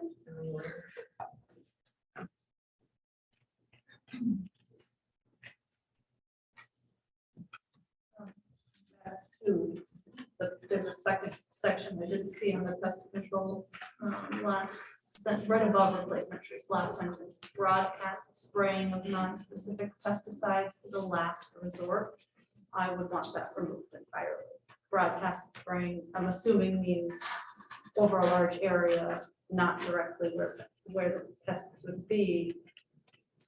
And next to a bunch of residences on and off the borough, doesn't seem like a fantastic idea. But I also am not a pesticide expert. Yeah, the whole idea of relying on the pesticide company and not yet having language in here that governs some of it at the same time is confusing. So the pesticide companies operate within Massachusetts law. right? Yeah. They're licensed. So then maybe just add to this language, any of the above use of pesticides will be consistent with all Massachusetts law. I would, yeah, I would actually, I would probably want to see any application of herbicides or pesticides be conducted by a licensed applicator. Yeah, and in compliance with all local, state, federal Yeah. regulations. If it were to come to that, I don't know about the area, I know it's very wooded now, but where I live this time of year and prior to, there's a big mouse Pardon me? infestation. Oh. Mice, we have more rabbits than In my house. any other state. Yeah. So I would say if it came down to broadcast spraying, that abutters would need to be notified. I don't know, because I'm not, but I think the spraying might be more related to insects. Yeah, Like ants. yeah. I don't know. Mice they use. So again, there's going to be some grass too. Okay, right. So those, when we say pesticides, they could be chinch bugs, whatever in the grass also. So again, the fertilizer guys are usually licensed also. Should be. So that, again, that's a pest. You're thinking, you know.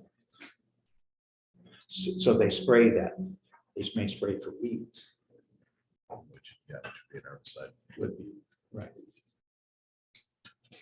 So again, we're gonna rely on those people that are actually doing the job to do it correctly. Oh, yeah. Well, this O&M says under shrub and ground cover that the weeds are removed. So So- we need to be consistent with that. So how are they gonna be removed? Well, so you're saying that by putting. So some I'm saying, sort of I'm chemical gonna, is removed. I'm not gonna specify how they want to remove it, okay? I'm gonna leave it up to an expert that does weed control. So we should put maybe licensed weed control. Needs to be So, removed and disposed of off-site in a legal manner. In a So- legal manner. So Right. off-site would lead me to believe they're not gonna spray it. again, do we need to get into that? Well, Yeah, we I- need to get into the weeds. Right.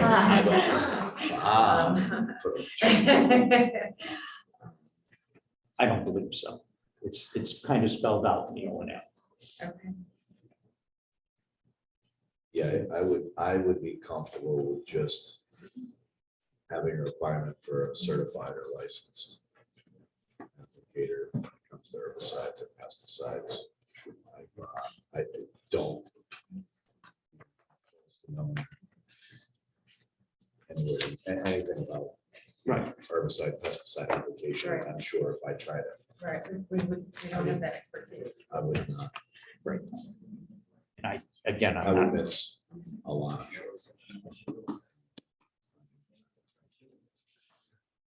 Going back to my consulting days, Mhm. whenever you put specs together, you never ever specify means and methods. yeah, Because if you fail to address, or fail, if the means and methods fail, you're liable for it.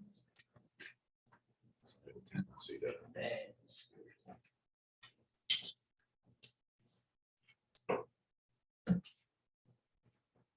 So do we need to, move to add another special permit condition. So we need to add another condition to this O&M plan that required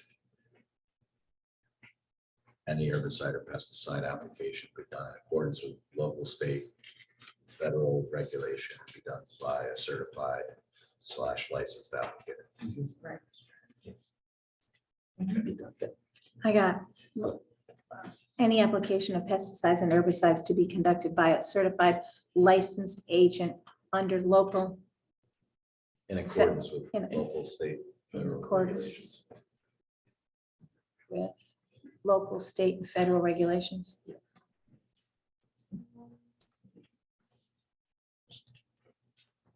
And local, I got local, state, and federal. And that's added into the O and M. Well, how are we doing that? So This is a condition or it's going to be a condition. Well, does this need to be, revised? does this need to be a condition? Because it's already been submitted as part of the application process, Or does it, or does it automatically apply? If It's been submitted as a package. Yeah. it's So I been would submitted reference as it part in the of- decision, Yes. the site plans, the O and M plans, but now you're changing the O and M. We're So is gonna- the condition we're a gonna change to the O and M? That is a condition to change the on the O and M. Okay, You want to change the O and M or condition of the permit? Or condition of the permit. right, I'm So doing the it as a addition- condition. Yes, the additions, so this is going to get referenced. Yeah. If it's a permit issue, this would get referenced as part of the requirements, but then we have An additional those three- requirement. Those three additional requirements, I think. So are we gonna go, so I got the application of pesticides, damage, any damaged fence, notification of damaged fence needs to be replaced or repaired within a month of notice. And then would you say replacement of dead trees within one growing season? Yeah. Annual reports provided to the enforcement officer / building department. Annual reports of what? The O and M Operation and manual? maintenance, yeah, operation and maintenance. I want to say operation and maintenance form?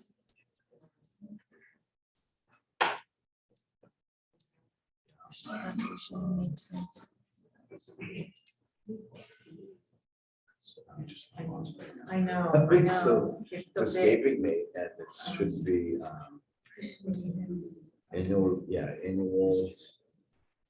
annual reports of operation and maintenance, annual reports of maintenance conducted at the facility, Yeah, right? okay. Okay, let's hold on that. Annual reports.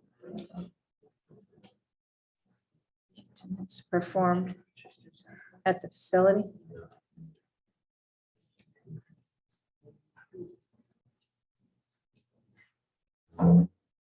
Annual reports of maintenance performed at the facility to be provided.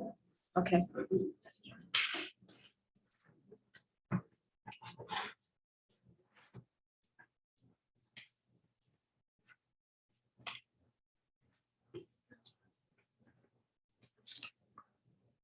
Those are three separate conditions then. Or four separate conditions. So far, yes.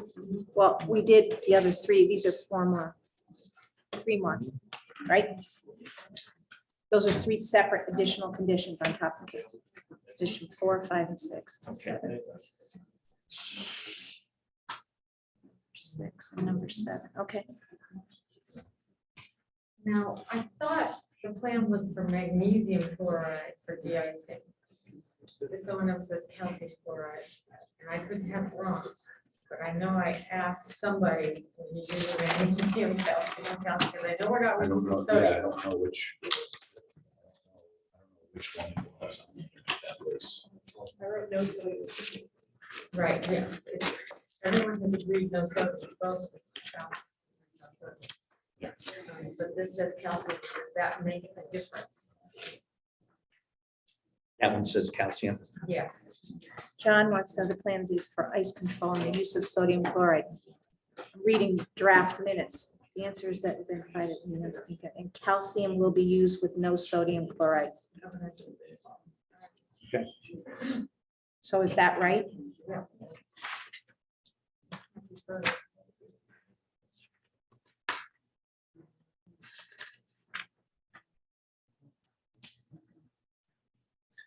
Are you going to talk about the sign? Not yet. Oh, is that next? Yes, sodium chloride. Right.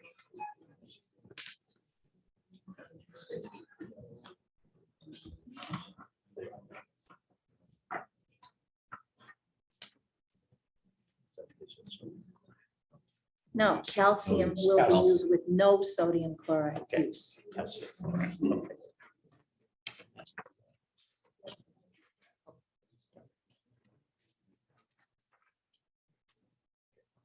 So we need to, Soil additives. I'm sorry, What are soil additives? Number 7 of the O and M says soil additives under treatment only as needed.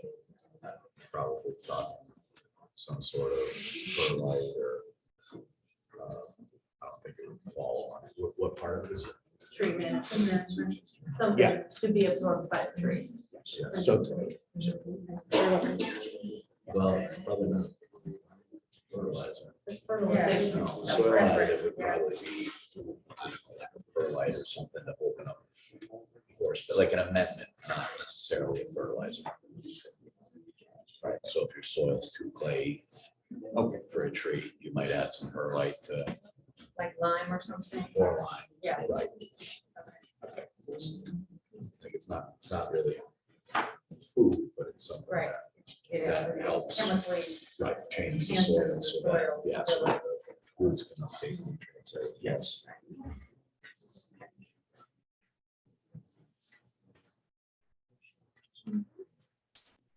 So do you think the O and M is, is there anything else? What about trash?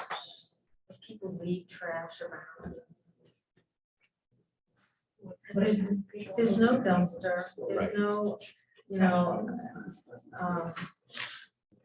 because, I mean, I was sitting next to somebody in a parking lot today, and he waves to me, he's like, yeah, hi. And then he opens his window and he throws trash out of his window. So, yeah, I did not put it past people to leave trash. So, Yeah. so would you like to add, once a week, the area will be policed for Yeah, for trash, trash for removal. for Yeah. litter, trash and Or debris. litter, garbage, trash, yeah. So, Weekly, you said, weekly, the inspection of site for trash or something. yeah, for removal of trash, debris. Spear.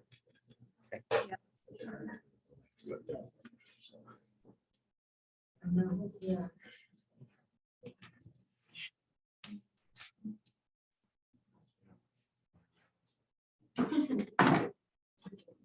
What? What about maintenance of buildings? Is there anything that needs to be done to maintain the buildings? Should the paint start chipping, or are they even painted, or is it painted? Like part of the fabric of the metal.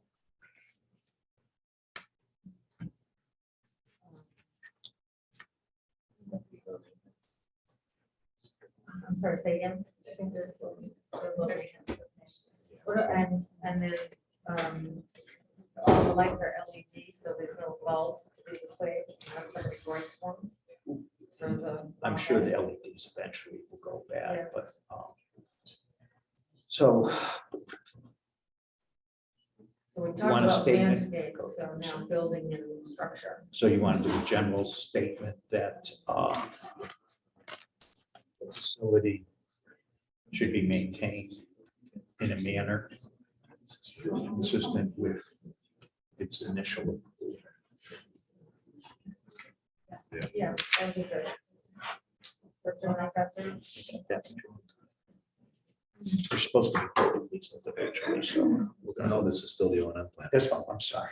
This is still the O and M plan. We have to vote yet. Okay.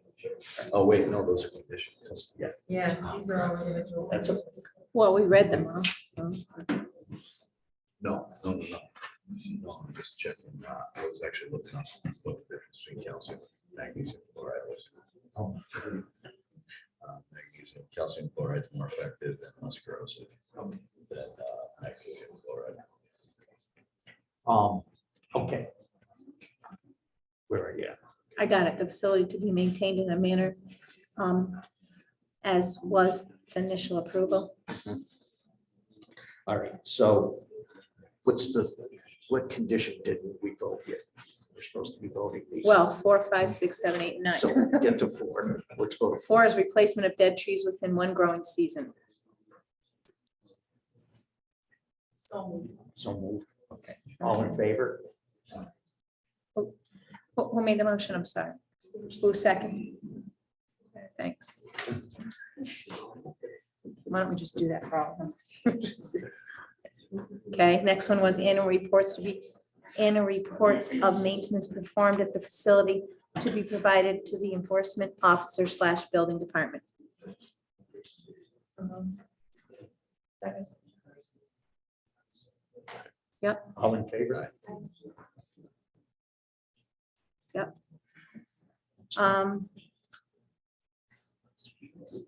Notification of damaged fence to be replaced within a month of notification. Something, I'll fix that word. Say that again. Any damaged fence to be replaced within 1 month of notification. So moved. All in favor?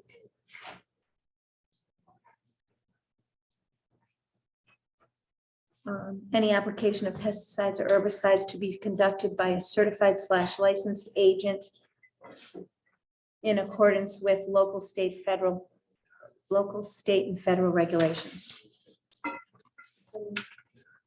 Second. All in favor? Weekly inspections of the site to be performed for removal of trash, debris, litter, etc. So moved. Heather, so moved. Yep. Jason, so second. Okay. All in favor? Got it. The facility to be maintained in a manner as of its initial, in the same manner as of its initial approval. Second. All in favor? Okay. That's it.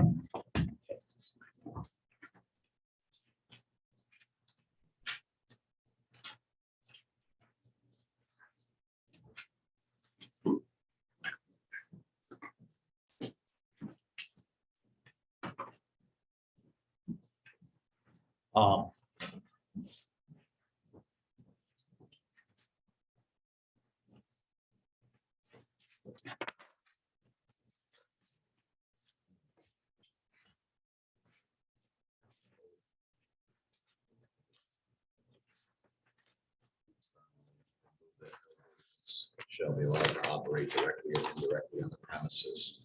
That is not consistent with the prescribed use of the property. You have to say that one again. No business. To be, Number 8. okay. Yep. She's gonna read it. Yeah.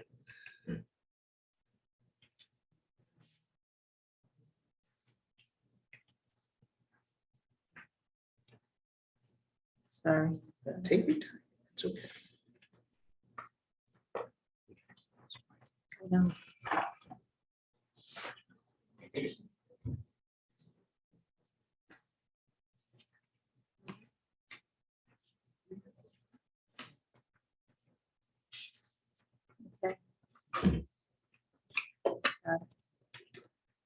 Read it. Please. No business to be performed, no, wait a minute, no business shall be allowed. You said to be performed. What do you want to say? Shall be. Allowed. No business shall be, okay, no business shall be allowed to operate directly or indirectly on the premises that is not consistent with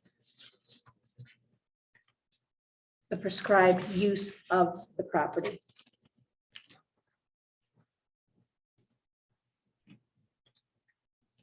That's it.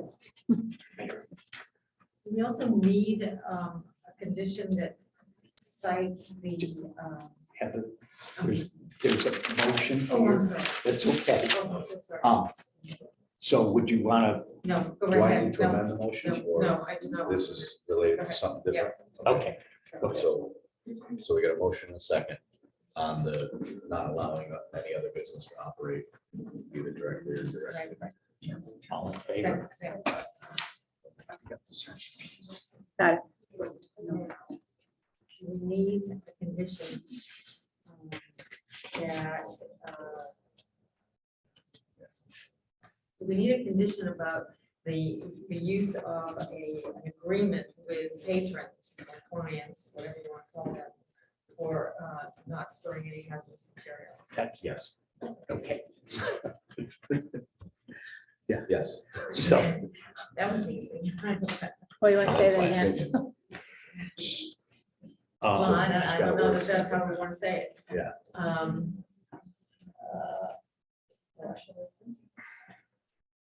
Yeah. How do we say this? so can I? Yeah. Okay. The storage of flammables, inflammables, combustibles, or hazardous materials will be in accordance with chapter 148 and CMR 527 of the Massachusetts General Law will be required. That's good, but you're You gonna want have, to But- describe it, well, but what we're really saying is, so you don't want any. no, I know, by saying that you're saying none will be stored. But Go Mr. ahead. Garvey is saying he doesn't have control over that. All he can do is get an agreement. No, because when you put it in the condition, then he has to abide by that condition, okay? If not, it's a violation and the special permit can be revoked. So we'll put that into, and again, we can add to that. But what you're saying is that you want to make it a condition that Mr. Garvey is responsible for making certain there are no hazardous materials stored there. But he says he can't do that. Yeah, and it's, 527 is the I fire mean, fire code.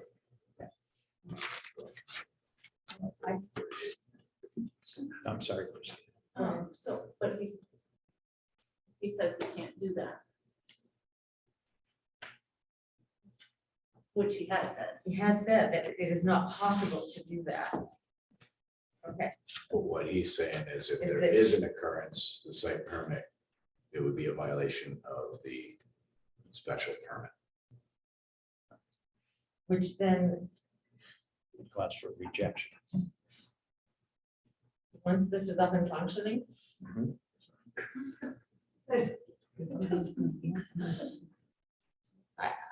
and how does that, how do we enforce that? We don't, We don't. Who does? we don't, the zoning enforcement officer does. Or the fire department. So if there's a fire, what happens? Right. He loses the special permit. He loses the ability to operate. And is he responsible for? Well, this doesn't give attached responsibility.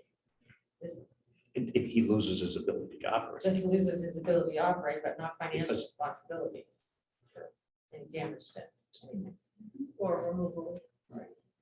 Okay, so I see what you're saying here, rather than putting it as a condition that he have agreements with his patrons, that he ultimately is responsible, otherwise loses his permit. And he can do whatever he sees fit to make that happen.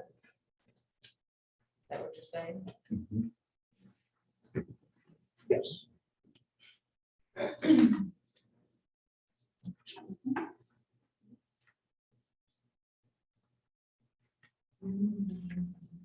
Hazardous materials. Are you looking So up this is 148? all, yeah, this is all fire Yeah, related. because I had looked these up as well, and they're not very specific. Yeah, so I would, They're, I think we need better language than that, Okay. don't you? Especially particularly on the hazardous stuff. yes. And I would refer to, 310 CMR 40, which is the hazardous materials. That's the Massachusetts contingency plan. Affordable quantities associated with pages and pages of hazardous materials. So So I would probably dovetail, because I'm not very familiar with fire prevention codes, would probably add something to that. It's been a while since I looked at it, so I'm gonna have to look it up. On something along the lines of no hazardous materials in excess of the reported quantities listed at 310 CMR 40 shall be stored at the facility, because basically that would put you, so the NCP has reportable quantities for various different items like vegetable oil. If you spill more than 50 gallons of vegetable oil, you have to report it to DEP. Yeah. Is that specific to aquifer? Yes, so that's basically, those are the environmental, the state environmental regulations. So I've got to look up the language, because there were 24, 72, and 120-day notifications, and I believe the reportable quantities. I have to take one, because it's been, I have to refresh my memory.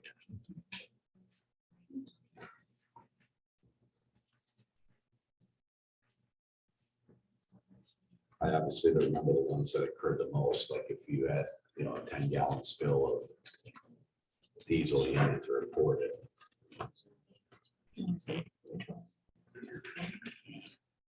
400352.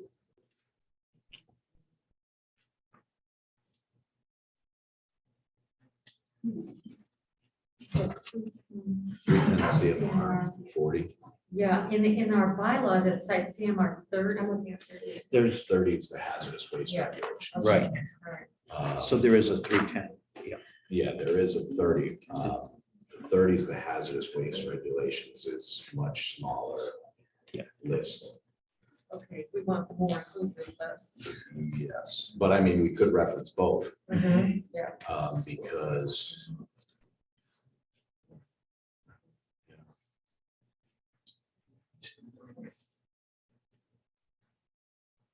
I'm just trying to think of. Yeah, because it looks like 310 CMR is the generation of hazardous waste. Yes. Household hazardous waste is 310 CMR 30.390.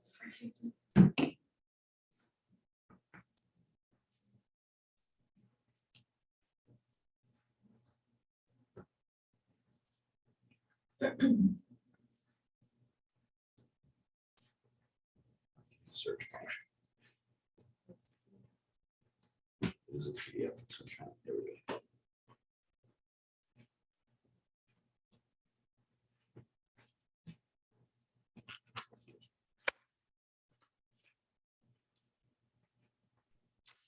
Read.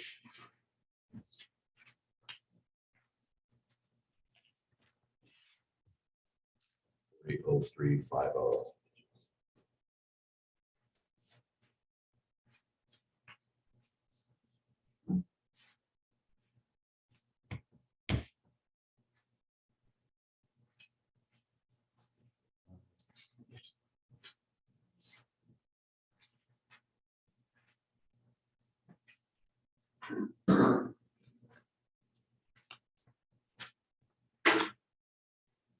So actually 4350 would have listed hazardous materials as well. I think it's still.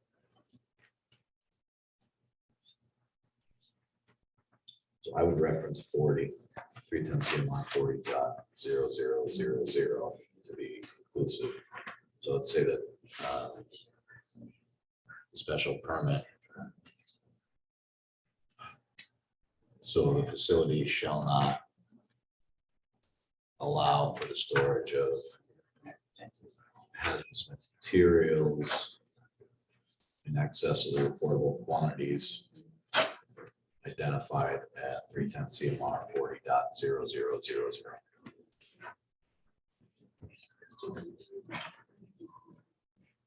As far as 210 CMR 30. Jason, will you repeat that one more? So what have been, can you read? Those, The facility shall not allow for the storage of hazardous material in excess quantities in accordance with, is it Massachusetts general or is it what? no, so it would be, the facility shall not Shall not allow for the storage of hazardous materials in quantities Oh, in quantities. greater than the reportable quantities identified at 310 CMR, Code of Massachusetts Regulations, 40.0000. So in greater quantities than greater excess of quantities, the reportable quantities. Yeah, so basically, if you get, so there, the state has established reportable quantities. If you have a spill greater than 10 gallons of diesel, if you get in a car accident in a diesel truck and somebody spills 10 gallons, Yeah. the 10 gallons gets released, that gets reported to the state, Right. regardless of where it is. Right. So that's what the reportable quantities are. So But do we want to limit ourselves to reportable quantities? I thought we were limiting it. well, the reportable, my personal opinion is there's nothing wrong with limiting it to the reportable quantities because the reportable quantities are set up, are basically established to determine what is a significant spill and what is negligible and doesn't need to be cleaned up. If they're reported. So, right, so if you have a spill of 9 gallons, the DEP doesn't think that you could spill that into a waterway. Or, I'm sorry, you couldn't spill that into a waterway. If you hit surface water. You could spill it on the ground. You could spill it on the ground, but you couldn't spill 10 gallons. You couldn't spill 10 gallons. You could spill 9.5 of diesel. How about 9.9? 24.9. So, but at 10 gallons, then you have to report it. Then you have to, you actually have to clean it up. Do it. So if you spill 9 gallons of diesel, you don't have to clean it up.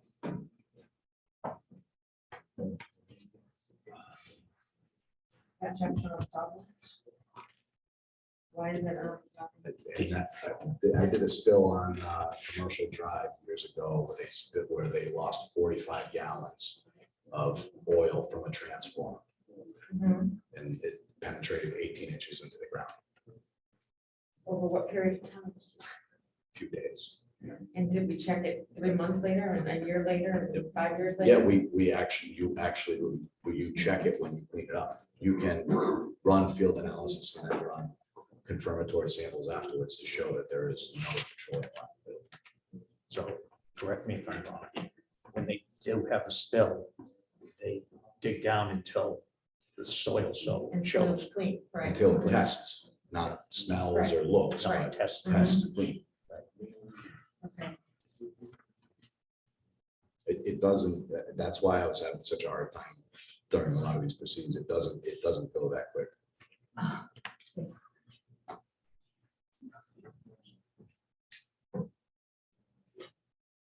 And even if it was not acknowledged or not identified for a year or 2 years or whatever, it still wouldn't penetrate. No, let's say there were 9.9 gallons. Okay, just for, The state does not think that's significant right. as much as Well, but do we, what I do we don't. think is I significant? don't. I have to, again, I'm going to defer to the experts. Mhm. And in the state has more expertise than you or I. And I'm not including Jason. But I'm saying that you and I. But again, you have to again defer to the experts. We're not an expert here. No, So- but what I'm trying to understand is that if we had a significant spill and it wasn't identified for 5 years, would it still only be like the spill you just cleaned up? If Sorry. it wasn't reported. If it wasn't reported, wasn't identified for 5 years, would it still only be 18 inches deep? No, how deep would it be? We don't That know, all do we? depends on the soil. the Right, depends on a contaminant, lot and of things, the yes. amount of rainwater, No everything. way anybody can answer that. Right, so. And he's saying in the original application that those things are not going to be permitted to be stored on site, but we're making a condition saying, If they are, and he has a reportable release, now he's violated his special permit. Right, but we're saying only the amounts in the law. Right, so So basically, your So neighbor, I could put 9 gallons of diesel fuel in my storage unit. according to according to this. this, Yes, but According to what his we're contract, making as a no. condition. That's like what we're saying. This condition is saying you can't have it, his contract is saying you cannot. yes, his contract saying you can't have any at all, our conditions saying that if it's discovered that you have Okay. 10 gallons of diesel in there, Got that. you can't operate it. Okay, are we gonna make a condition that he have an agreement with his clients? I that they would know say it's yes. Okay, because I thought that was where we started this whole discussion, but, Yes, okay, so, yeah, well, right, but so what my thought process is, Yeah. if the contract fails, this other if we condition have this. is still there. Well,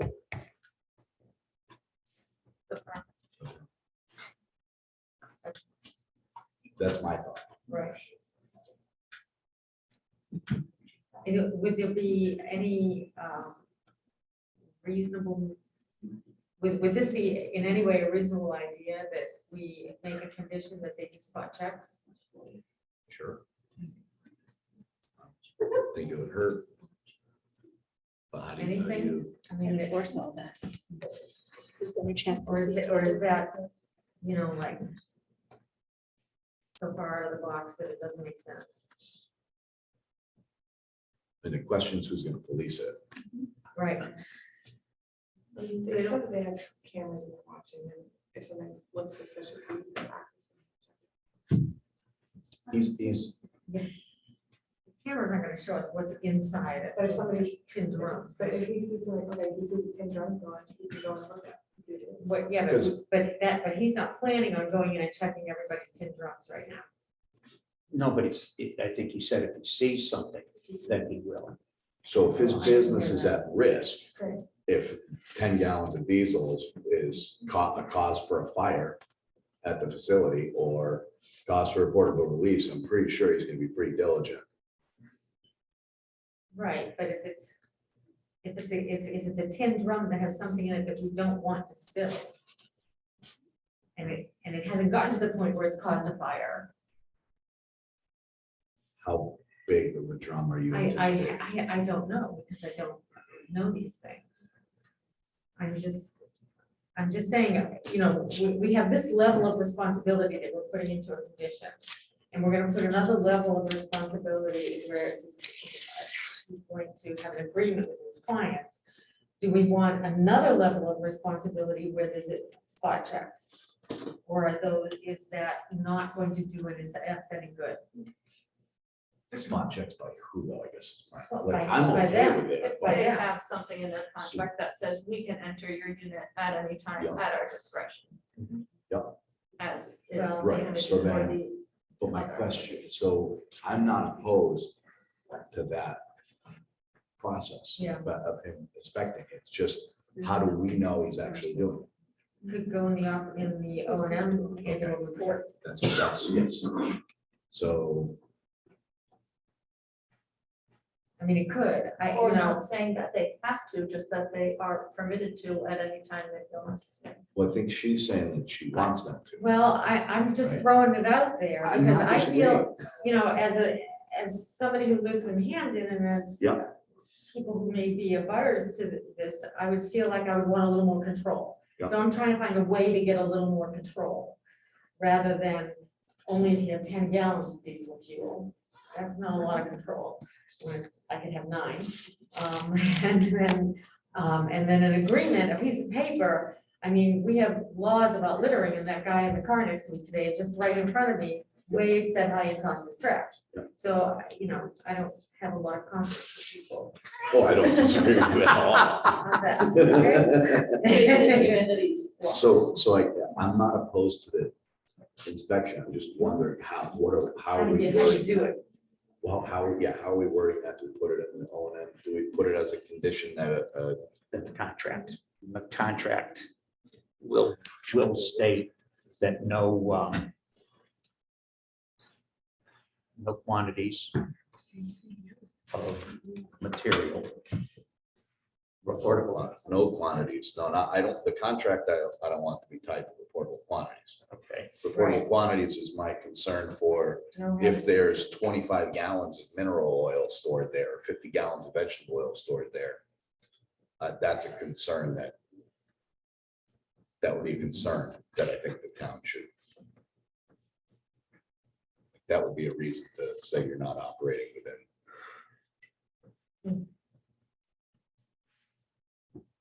Vegetable oil, 50 gallons is. I'm just So, wondering. Do you want to know how you clean it up? yeah, According to really. DEP? Yeah. because why I'm asking that is, and I'm gonna kind of cite, when they operate heavy equipment near a wetland, they want you to use vegetable-based hydraulic oils. Because it's safer for the environment. Yeah, so this, I know it's a Right. sidetrack, so let's Yeah, get back yeah. on track here. I would go Well, my concern for my concern for the RQs is that, for the reportable quantities, is that if something like that happens, that's when I think you're at risk for having a reportable release. If your storage unit has 5 gallons of gasoline, very unlikely that, actually, 5 gallons might be the reportable quantity for gasoline. But if you have 1 gallon of gasoline, it's very unlikely if you spill that it's gonna have, I mean, the state acknowledges it's not gonna have a negative impact, Ever, ever. okay. Because you gotta remember too, that because of the quantity. If you Right, had, because of the quantity and the ability of the ground to, and the ability, the dilution associated with the ground and the natural degradation associated of the with chemical. small. Right, Like, if you look at like other hazardous materials, there's probably some in there that are like a gallon or, right, a quart. right. It's all based on what the material is and the potential for that material to migrate in the subsurface and Mhm. impact surface water or drinking water. I just don't, I don't know how we could have it effectuated so that there would be inspections, I mean, I think I think it's difficult. yeah, I mean, I don't, if we put a permit, if we have it as part of their annual report, Right, that each unit be inspected at least once a year? No, No, not something that specific. no, what I'm looking for is something to the effect that materials that are on that reportables list are not allowed. Okay. And that's stated As in the, opposed to and that's in that wait a quantity. minute, wait a minute, and that's stated in the contract that you sign. Okay, Okay, you need some type of baseline. right. Okay, so Mhm. those are the materials that are in that list that are are not allowed in any quantity in the contract. In any Correct. quantity, I like that better. Okay, Okay. are not allowed, and that's in his contract with the people when they sign that. Mhm. Along with that, spot checks can be done again, in the contract, Mhm. that spot checks can be done if suspicion is There's any raised, index of suspicion, right? something to that Mhm. nature, okay? That the renter of that storage does not have to be there, that they can access it at any time and see Mm, that because they're protecting their own interests. mhm. Okay, How do I put that into words? well, yeah, but we're leaving one thing out, Go that ahead. is mandating that Mr. Gardy actually do those inspections. So I'm not saying he has to inspect it. What I'm saying is if there's a suspicious activity, suspicion, in other words, they view a film, No, yeah, okay, they have that right to go into and it's stated in the contract. If it's over the reported quantities, then it goes into the you're right, the report, paragraph here, okay, the yearly report. yeah. But it's How do you, still, Wait, go ahead. it's I still, lost that last part. Go ahead. no, that's all right, go ahead.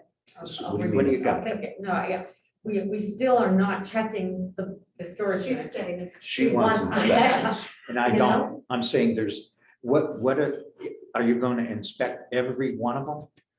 In other words, how many units there are? Are you going to require them to open up every one of them on a weekly basis? No, I was gonna say once a year or something, randomly. Okay, so a guy could come in, No, I understand that, but it's something. It's one more filter to catch something, that's all. I'm just, Is that something that they would have to disclose in their contract is another question.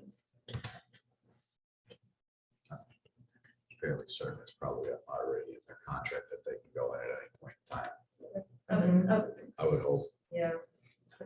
Right, for safety sake. Right. So I'm of the opinion that if I own a business and I risk losing my ability to make money off of that business, if somebody brings in over a certain amount of something, anything over a 5-gallon container, I'm gonna be going in that storage unit, looking to see what's in there. Well, but we're relying on your moral and ethical code. Yeah. And, but We can't do again, that. if it's found, he loses his license or he loses his permit to operate. So, So, all right, so that's Right. a different story. So we're So asking it's- him to police himself. correct. So Okay. if it's found over the RQ, so if there's ever a spill that has to get reported from somebody storing something in the storage unit. But even if there's not, But even if What there's it's not a spill, what if right. it's found? if there's That's what I'm not, saying, But storage. that would require him that- to report it on himself, if there's, essentially. Right, he has to report it in his O&M. I'm saying, or the yearly report. Right. He would report that infraction and what was done. In other words, the tenant was left, removed his 10 gallons or his 15 gallons of diesel fuel. Right. But Okay. even with that infraction, he loses his special permit. So why would he include it in his O&M to shoot himself in the foot? This is kind of what I'm Right. getting at. yeah, we're asking. No, him no, to no, no. police. His O&M would be no storage. But if, so say Okay, he found some because he had a suspicion. He would then have to tattle on himself. in his self-report. O&M, self-report. And according to the condition we're in the process of writing, he would lose Self-reporting would cause him to lose his permit. So what, Correct. why would he This isn't self-report? gonna work. So if he doesn't self-report that he found something, what damage has happened? If nothing spilled and he rectified the situation, what damage has happened? Well, there's been no damage, but But he's broken his But contract. they have, the CMR has these rules for a reason, even though they're contained. No, the CMR has those rules if you spill that volume. Only if you That's- spill Only the if you water. spill that volume. So that's why I'm saying, Oh, if it's a condition that if he's found, if any of these units are found to store more than that volume that Mhm. spills, probably isn't gonna, I can't say that I don't know his moral character, but I probably wouldn't. But the fact is, if it didn't spill, So he wouldn't have to report it unless it was a spill. well, no, what I'm saying is, if there's a spill, he's gonna lose a special permit. Right, But if it's there, he doesn't. But but if it's not spilled, and he tosses it, it it does not. correct or spill. rectifies the situation, and Right, make sure those people get thrown out and the material goes out, there hasn't been any damage. okay, right, okay, You know what I mean? all right, that makes sense. Okay. That makes sense. That's my thought process behind the special permit condition of no reportable quantities, because if there's a fire and someone in a storage unit somehow it's found, or if there's a spill and there's a sheen that shows up on the pavement or in the infiltration basins, and he has to report it, now that's a situation that, but if he catches it on his own and gets rid of it, what damage has been done Right, okay, that makes is sense. my thought Yeah. process. I'm saying. Special permit, he holds a special permit, appropriate action should be taken. If they notice somebody bringing, 5-gallon, whatever. into the- That's what I'm saying. His responsibility is to take the appropriate action. If he doesn't, then there's cause for special permit removal. Right. That's how I, Well, that's Okay. different than if there's a spill. That's in addition well, if to there the is a whole spill and he Yeah, follows in the, addition to a spill. follows the guidelines of the state and it's cleaned up. It was challenging, right? Probably in his contract. I'm assuming that there are hazardous materials with reportable quantities that are very small, correct? Yeah. Like a it's gallon or a quart, like you said, that Let me see. the person who has the storage unit might not even report and it would not be noticed because it's. So what we would do, I mean, as an operator, I guess I would hand the list to the applicant Yeah, I would think either hand it or have it posted in every storage unit. or hand it to him and have it signed. And have them sign it as part of the agreement, yeah. So I'm not getting into the business end. of it. Yeah. I'm just saying that this is our baseline, which is the CMR 300. 310 CMR 40. Okay. Showing is it a long, is it long? It's a massive. I'm sure it is. So it probably would be able to, probably, I guess you could post it. I'm sure it's from acetone to Right, Yeah, it's. Yeah, zebra pea. yeah, lots of things we have in our homes. Yes. I'm Right, sure. right. Yeah. In very small quantities, right? Right. Yeah. EOM system. So this is for the application where they have questions about it. Where's something that says no highly flammable or explosive liquid solids or gases will be allowed to be served at the site. Contracts with proposed unit renters will have such prohibitions. That's a good place to start. That's a good But place so to is this part of his application already? Yeah, Yeah, we tied it to the. so that's his application. What was my point is that Is it going to be part of the contract? I mean, part of the special permit. I think we're going to condition it.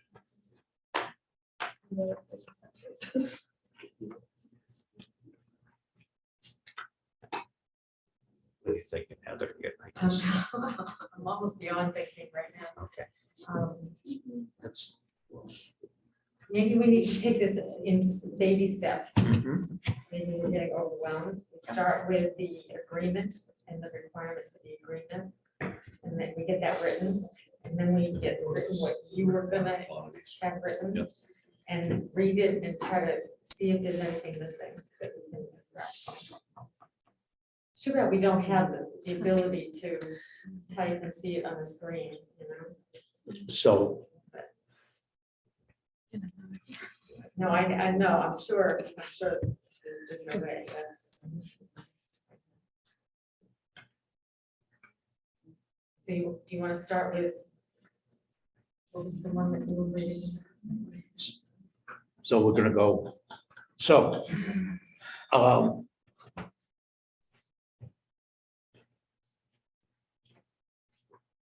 Materials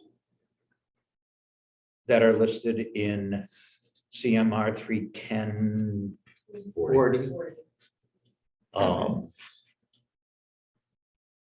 shall not be allowed in quantities.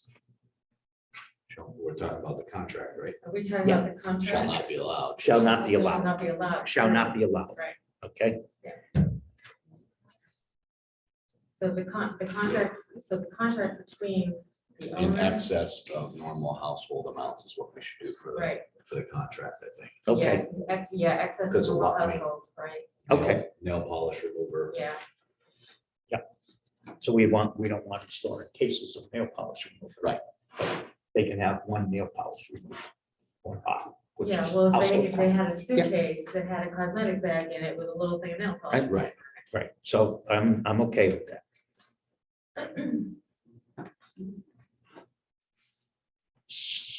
So let's start again.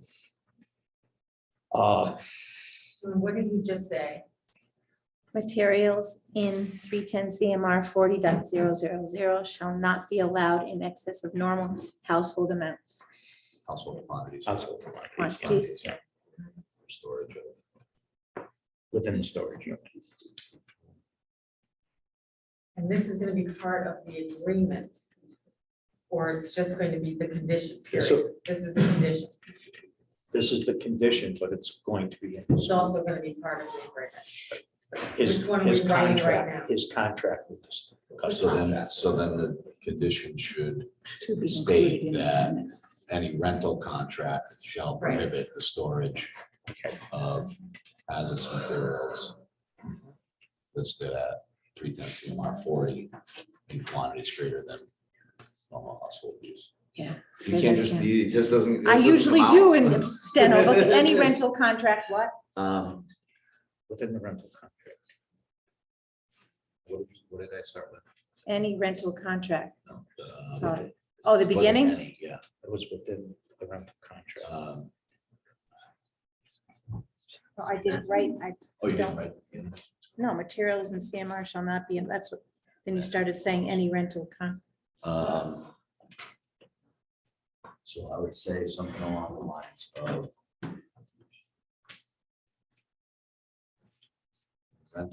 rental contract. Rental contract shall prohibit the storage of materials listed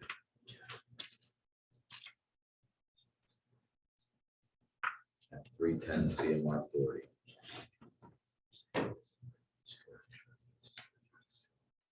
Quantities greater than those associated with normal household use.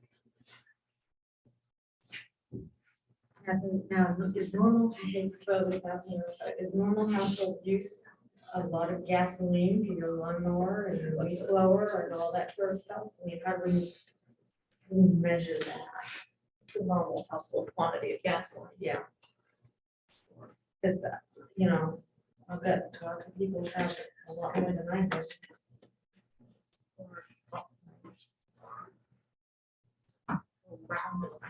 Yeah. Right. There Well, is, Roundup. hold on.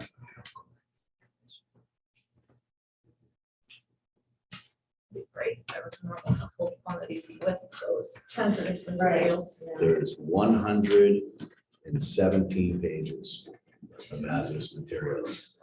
Does it list the normal household quantity? Nope. So do you want to have Is that? there a better way to do this? If you want to cover everything, I mean, is there a better list? I mean, that's what the state determines to be hazardous materials. It's 117 pages of different hazardous materials, of which we all have the reportable quantities. See, Or we what all have material. them in our house, but we all Yeah. also, Nope, just says the reportable quantity. yeah, we all. They just list the quantity at which the state feels it needs to be reported and addressed. I was just gonna say, we all have them in our house, but we all have a vested interest in keeping them out of our ground. Pardon me? We all have them in our house, but we all have a vested interest in keeping them out of the soil near our well, okay? So, you know, I know my next door neighbor, even though he does work on cars, is not gonna be pouring this, whatever it is he's using into his soil, because he and his kids drink the water, right? Whereas the people who are renting storage units have no vested interest in that. Beyond whatever moral compass they Well, may have. Yeah, and a piece of paper that they allegedly signed. Right, so.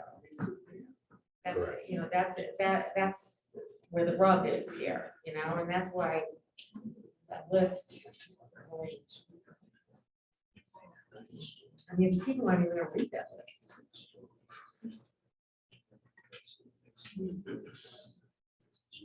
Correct. Yeah. So what, that's, the point isn't, it's a question of what's the household quantity, because. these Well, no, that's reportable the quantities- next point, is what's the household quantity. First is the list, the right list for us to use. I would say the list is. You wouldn't, by this list, you wouldn't know, like, these are actual chemical names for the contaminants. So, So you're not. so even gonna know someone, what so it is. someone who's got nail polish remover may not know that that's That's acetone, Right, thank you. but I don't know how else you want to Right. legally I know. find someone from storing hazardous materials. Like That's pretty much what we've done. this the is only this is thing the we state have. list of oil and And hazardous it's their materials. responsibility to know what those things mean.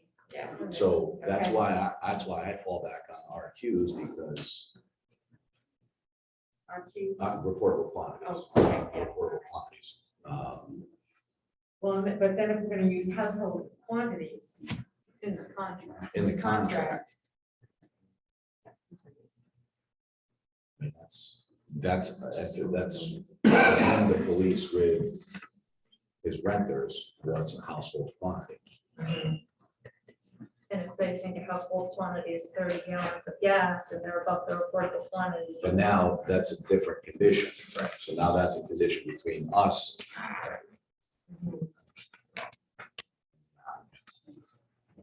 That's tricky because you, like you said, somebody could have a small bottle of acetone in their suitcase and that's breach of contract, that doesn't make sense, but where do you draw the line? Right.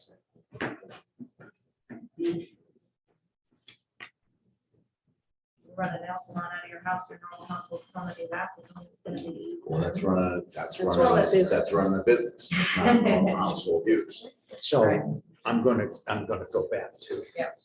Another scenario is your next door neighbor runs a lawnmower landscaping business. Does he have more than 5 gallons of gasoline? Does he have 10? Maybe he's got 15 or 20. That's right, exactly. Okay, so I know. again, you're relying on, How many gallons do you have in your car? right. Well, you know, like. So- Only one of them is left. We So, just needed that. How A many little humor lithium, there. how Sorry. much lithium you store? Yeah, I know. No. So what are you suggesting, John? I know the page, there's a bunch of pages and it doesn't list the actual common terminology or names.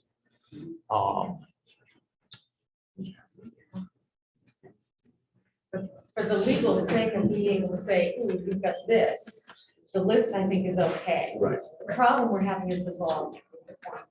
So, Why don't you say I- you can't have anything, just take out the household quantity.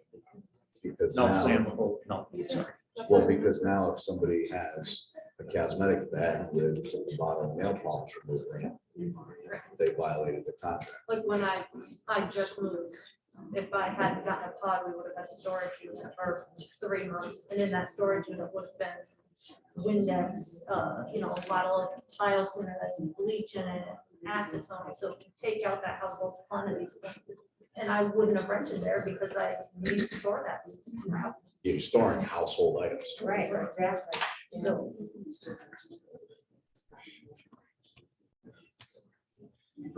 So I guess if you're gonna put it in there at all, you have to have household quantity. And leave it vaguely defined and have it not defined. It shouldn't get escalated to us unless it's Because RQ for acetone is 100 Right. gallons. Yeah. right.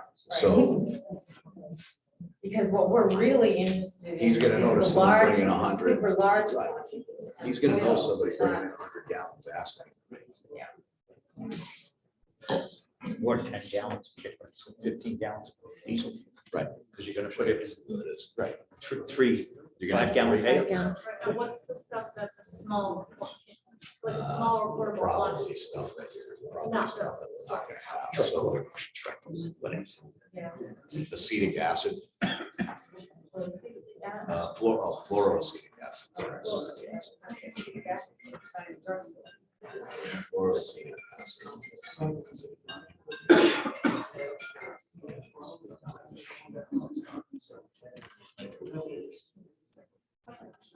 Unless you have those things in storage houses. Hold it down, people, please.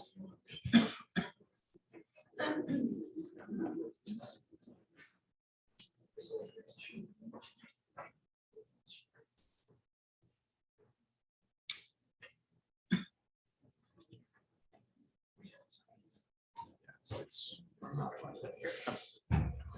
That we would. Jesus, I can't pronounce some of this stuff.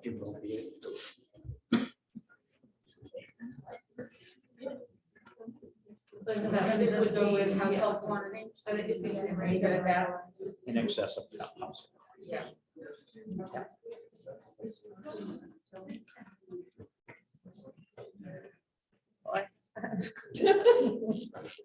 I have two sentences. You get all that? Yeah, well, I think you actually have it. I material in 310 CMR 40.000 shall not be allowed in excess of normal household quantities within the storage unit. We're keeping that. Okay, is that one motion? Yes, Okay, so you want to vote on that motion? Yep. Or that condition that motion? condition. Yes. Okay, that's one. Who's making the So motion? moved. Okay, Maddie, got it? All in favor? Okay. Then I have the second one. A rental contract shall prohibit the storage of materials listed in 310 CMR.40.000 in quantities greater than those associated with normal household use. What? I think they're Well, what both the- sentences, they're both- The one you just read, I think is the proper. The first one is the proper. It didn't say in the rental contract. Right. Oh. right, Yeah. Right. You can take the first That's sentence. the and just difference. put The rental contract will state. a rental, this was talking about the contract, this is talking Okay, I about the see. unit. Yes, yeah. So two separate conditions. Is that what? No, the one we just. And you're gonna get rid of the second. You I want, think the one we just. Motion is the same as this one with in the rental contract, isn't it? So the one we just motioned is not the right. okay, so we're gonna rescind. Who made the motion? That's what you said. You're gonna rescind it. Okay, so I move to rescind, I rescind the motion. For the. All in favor? Oh, Okay. So read the second one. The first one is null and void. A rental contract shall prohibit the storage of materials listed in 310 CMR.40.000 in quantities greater than those associated with normal household use. That's. Is that? Okay. Maddie said. Okay. So that's the motion. Yep. Maddie said it. Maddie seconded. The motion did. Christine. Okay. All in favor?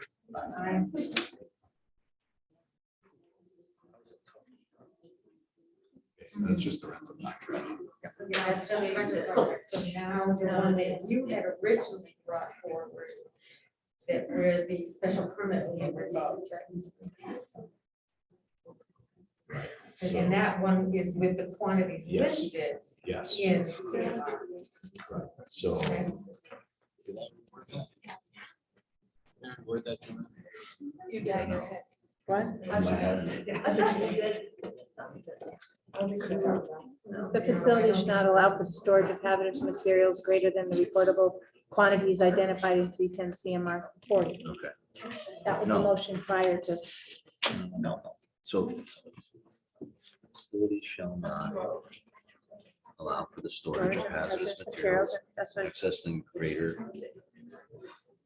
greater yeah, than yeah. the. we Yeah, did- that's the one. We did that motion. It was 11 prior to the next. Yeah, the facility shall not allow for the storage of hazardous materials in quantities greater than the reportable quantities identified at 310 CMR. Yeah.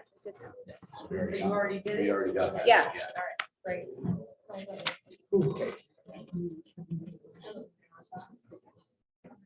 So now we got the rental contract. We got the reportable quantity restriction. Now, if this is to occur. Sorry. You have a little violation of the special permit. That, Well, that not is condition, that, yeah, right? that's- Yeah, that's we've the got that. condition. Okay, right. We've got that. Okay. He is. So And that includes, do we also have one for flammables, combustibles? That's it. That's That's in it. there. So, all right. Yeah. Okay. Does it?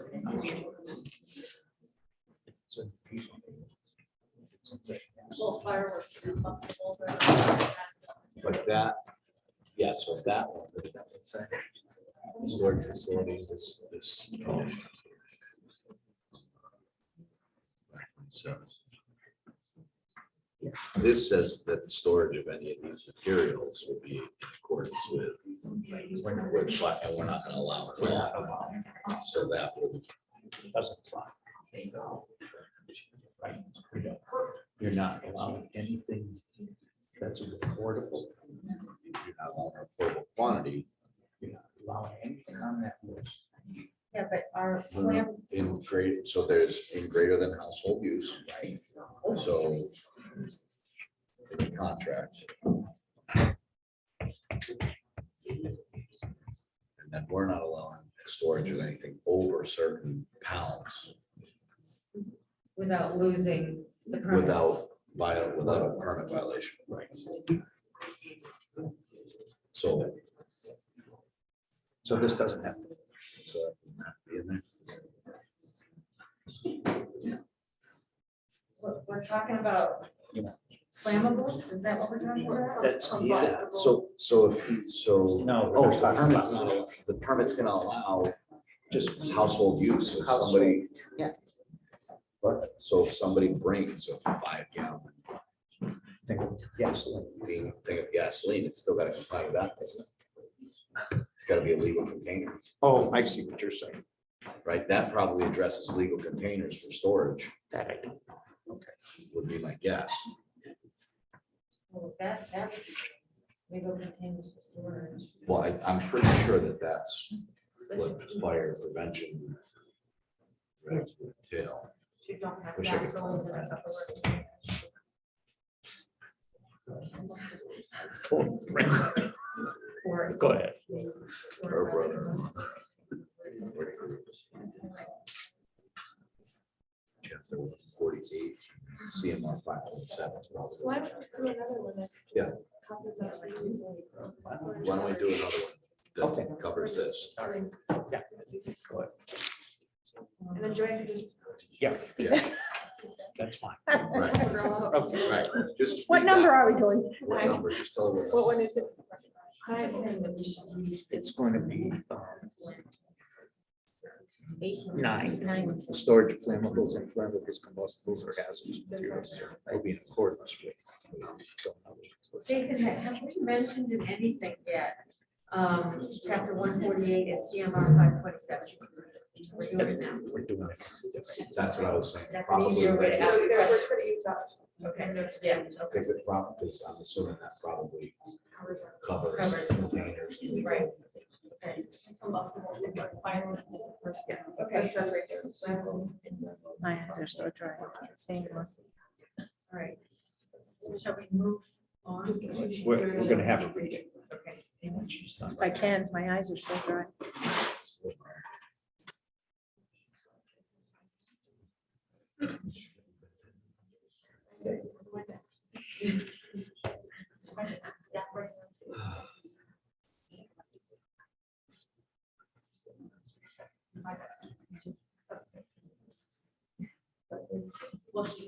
Okay.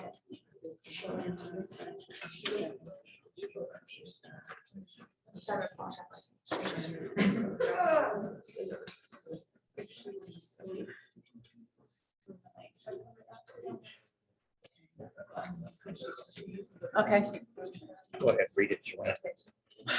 Storage of flammables, inflammables, combustibles, or hazardous materials will be in accordance with chapter 148 and CMR 527 of the Massachusetts General Laws will be required.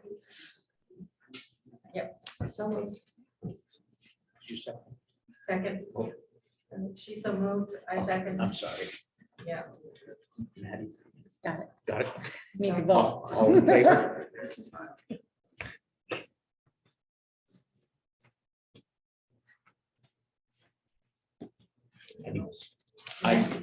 You want to move to something next? do we need to put in there, as have been in some of these, all site work and subsequent use of property shall conform with approved site plans prepared by blah, blah, blah, blah, blah, you know?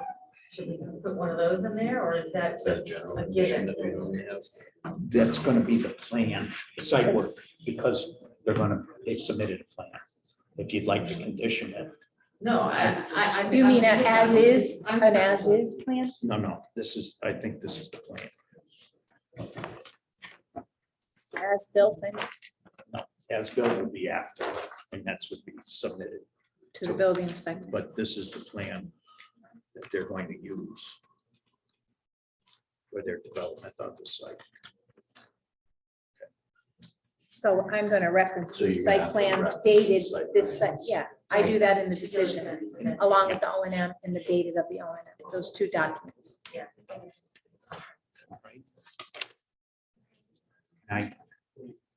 I'm gonna have to do this one, Jason.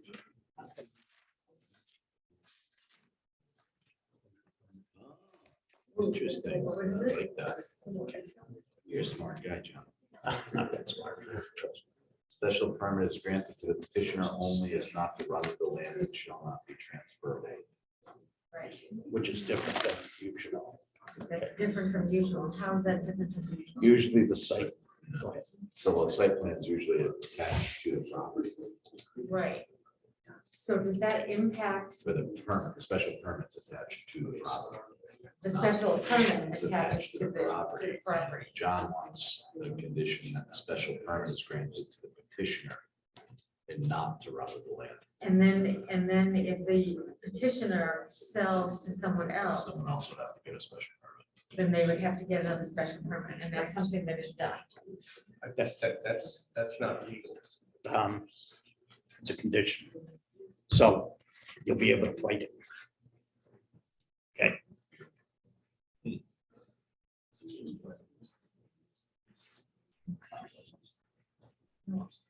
It's taken right from Wilbraham's.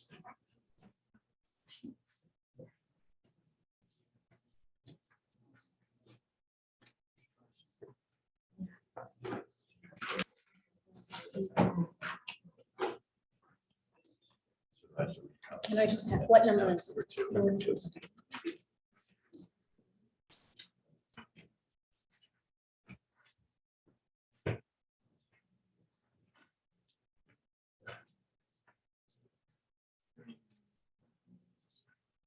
This one. Okay. Separate, it's an application.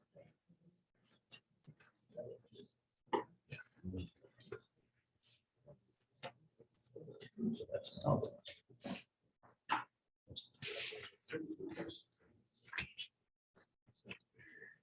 Oh, There you See go. what I'm saying? yeah.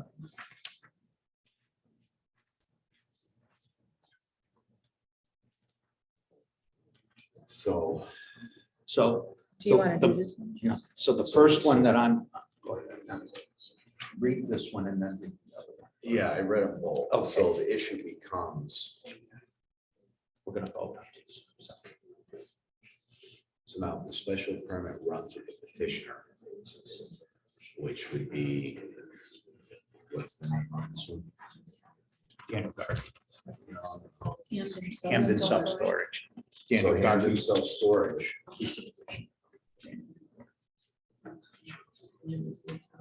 Who's the petitioner? There's the application. It says his name on the name of document. And it's self-storage LLC.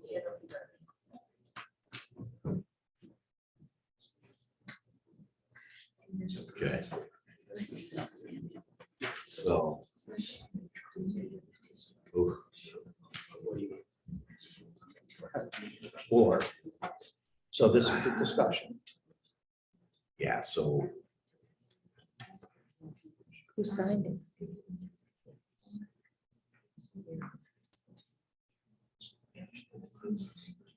so now if something I'm not even considering sale, but Are you guys looking at the distinction between, or the conflict between number 2 and 22? No, I was looking at two different special permits. There's one with language that the special permit runs with the land and another one that runs with the petitioner. Right. But if it runs with the petitioner, I'm going abstract here.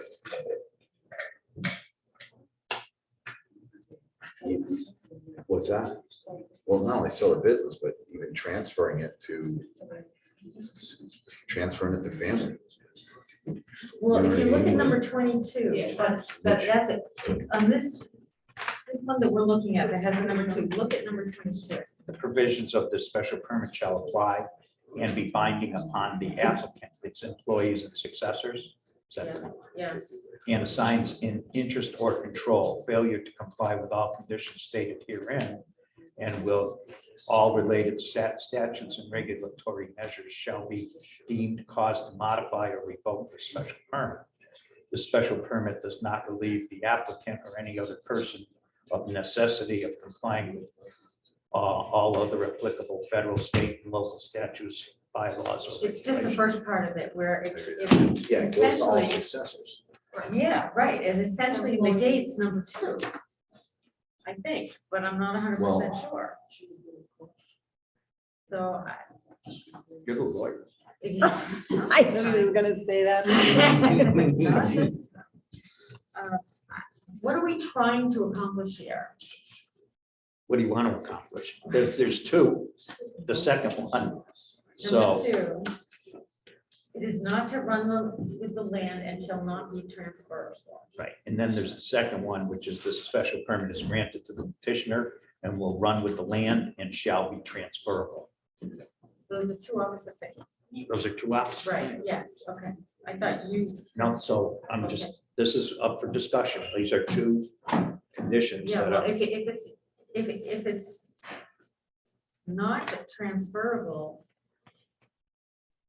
then what happens to all the storage units? Right, when that's somebody where I was- buys them? That's where I was going with it. God forbid When, something. let's say, as was mentioned earlier, the company in Illinois and its parent company in Canada eventually buy these, Mhm. what happens? I'm not so they would have to come in and get a special permit, which would put us right back here. But the other issue I'm thinking of, and I hope this never happens, just let's say something happens to the applicant and now That's probably why special number permits. 22 is worded the way it is. What's Right, that? That's probably why number 22 is worded the way it is. Right. If you Because- have it specifically listed. employees and Not that I want successors anything- and signs. But you know what I mean? Yeah, God right, forbid something happen and right, now yeah.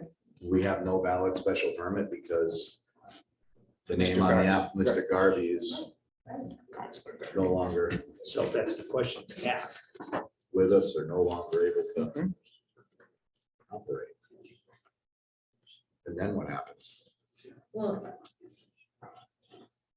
he must That- have something set up so that upon his demise, something happens to his company, right? Say that, I'm sorry. Mr. Garvey would have something set up so that upon his demise, we're all gonna die eventually, something would happen to this company, someone else would own it. Which is Right. probably why number 22 is where it is in the in this list. Right. So that, that's my. So maybe it's not, maybe we list Hampden Self-Storage LLC instead of the petition. Because, I mean, he could retire, he could become disabled. Right. There are a number of reasons that you would need to transfer this permit. Other than just sale. Or that So you're saying you don't want it to run with the land, you want it to run with the company? I'm not saying anything. No, I know, but that's what I'm we're throwing it proposing out. right now, Right. that it not run with the land, but instead run with the company and not the petitioner. I threw that out there because I want to think that Yeah. through. I don't know the answer to that. if it runs with the land and it's sold, this application and all of these conditions must be abided by the new owner. Correct. Right. Which then you think about if you're gonna mandate insurance, you want to have probably an occurrence policy. Well, I don't know. I don't know how the policy would be written, but you have to think about occurrence versus claims made policies. We should bring that up after we figure, I think, Yeah. after we figure this out, because I got some questions on that. Maybe- Insurance, yeah. Well, I don't know. Okay. Unrelated question. And I go to bed. Recess. We're going to take a 10 But, 10-minute recess.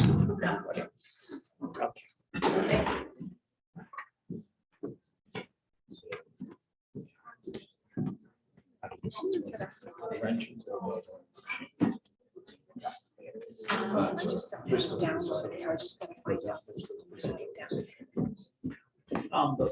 I don't know, like. Yes.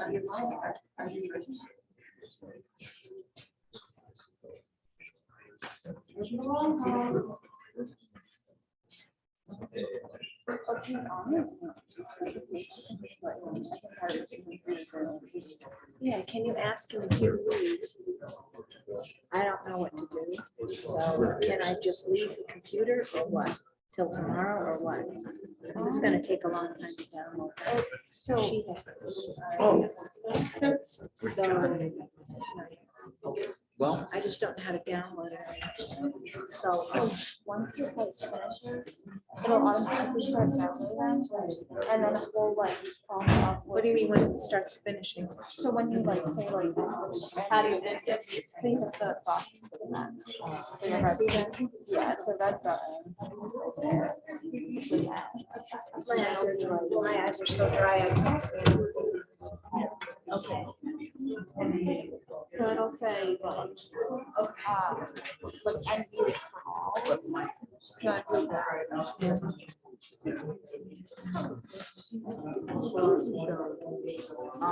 I can't see here.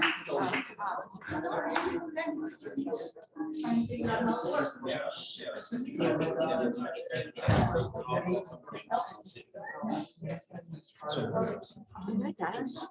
I didn't even die.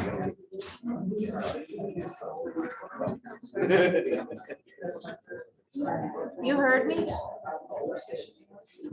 Oh, because she's gotta leave, so she's telling me to hit end.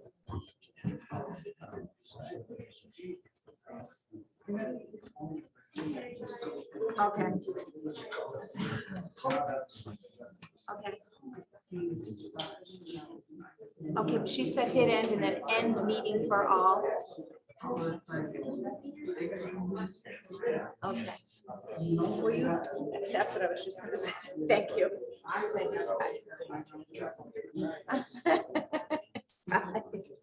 Thanks, bye.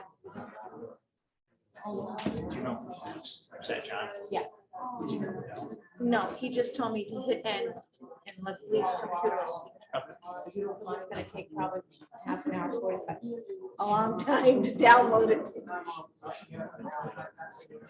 Bring your phone, no lights, go up the stairs. Well, I mean, I had to put my phone on, you can't see the light, I don't know where the light. Yeah, I'll follow.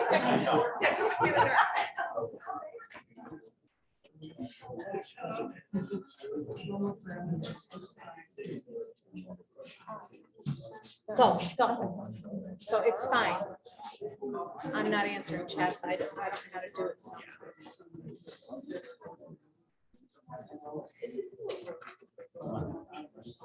Huh? Oh. Go ahead. What, go ahead. 5:30. Today's the first. Did you have other day? You want to call me tomorrow? I can sort of. Go ahead. Okay, so first, second, third, fourth. Oh, you want the ending date? Yeah. Yeah. It's Saturday the 4th. 4th. End date's the 4th. Saturday. That's all right. Just let it go. It's fine.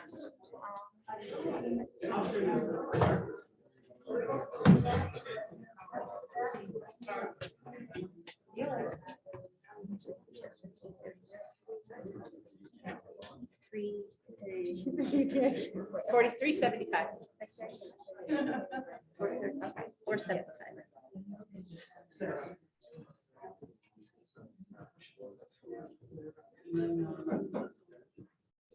Excuse me. I don't know. Until we have- Oh, yeah. Tell. Yeah.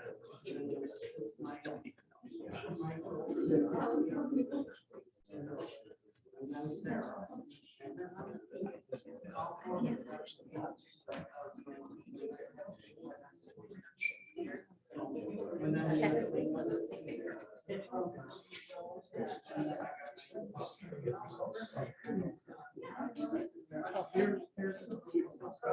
Okay, I'll turn it in. Thank you. Take care.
Here, it's attached to the, right here, it's right there. It's amazing. I hate people here. I'm so sad.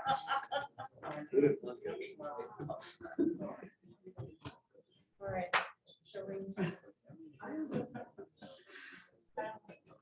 No. Yep. No. Okay.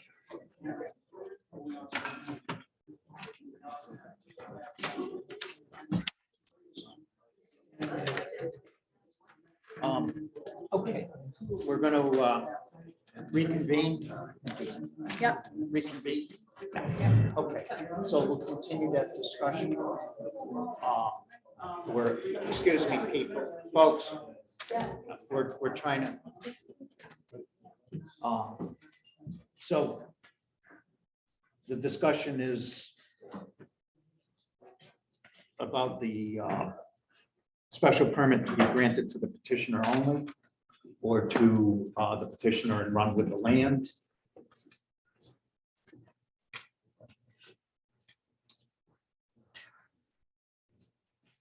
I guess, Michael, so what's the advantage? Special permit is going to contain conditions the board feels are necessary for the running of this business, meeting all our requirements. So I guess what I need to try and grasp is, what is it? Who is running the business under these conditions. Yeah. What are the cons of it being tied to the land, in other words? Yeah. So in other words, it would preclude somebody just selling it. Just a petition. Okay, so in other words, the petitioner down turns, gets the approval and sells it tomorrow. Do you care? Yeah, and that would happen if it was with the land. It could. Could happen, well, it could happen in either case, right? No, if it was just, It's unlikely to happen if it's just a if it's petition. just a petitioner, right? If it was tied to the land, or sorry, if it was tied to the petitioner, what's to stop the petitioner from assigning the new owner as an interest or control? Isn't that Yeah. kind of just a loophole See, to sell it? That's contract law. That's, yeah. It's just so what, you know, Right. so The normal thing is it goes with the land. With the land, because right? then we're not sitting back here if it's sold or assigned to anybody else. Mhm. And all of these conditions in this permit still apply. And then if somebody buys this project, this storage unit, Mhm. Eric thing, sorry, I'm getting tired. So, Then they have to run it the way we have set up the special permit or come back to us. Or what? Or is there? They would have to reapply for another special permit. Another, If If it ran with the petitioner. if it ran with the petition. yeah, but if they didn't want it, could they tear it down and put a farm there? No, No, they have to get a special. they would have to get a special permit to take it down because they Yes. have, because they exist under a special permit. Because first of all, it's zoned Right, okay, business. Well, right, well, okay, hold yeah, on. all right. So- My example was bad, but. Farm is bad. That's okay. Farm is a bad example. No, no. Yeah, yeah, no, that's what I was just Farm is a thinking. bad Okay, example. If you're running wouldn't it say as that. a farm business, So then it's a Right, business. yeah, I don't personally see the downfall of having it run with the land. I don't either, and so does it matter with the farm business? Does that matter? So I guess this is just for my own education, but they've got a special permit for self-storage. But if someone were to buy the property and want to run a farm business raising commercial livestock, that's allowed without a special permit. And maybe. It is, Yeah, it is, that's why I right, said, farm is a that's why bad I used the example. So example. table 6, I have. Right, yeah, it is. So- So they could so- just tear it all down Mhm. and put something on it that doesn't require a special permit. Correct. Or they could leave it, but if they leave it, they have to use the special permit that runs with the land. Correct. Okay. Yeah. so- And that so- special permit that runs with the land only runs for purposes of this particular storage unit complex. Footprint, yeah, right? This, yes. as So I shown don't on see these. a problem with it. But that's just me. That's okay. No. I don't see an issue with it running with the land, and I'm slightly concerned with that decision that had a special permit running only with a petitioner and then having a clause at the end that it transfers to successors, because I don't think that I don't see what protection that's providing. They would have to come back. and apply for a special. Well, not if it goes to this, not if it transfers, so It 22. says any provisions of the special permit shall apply and be binding upon the applicant. It is its employees and all successors and assignees in interest or control. Right.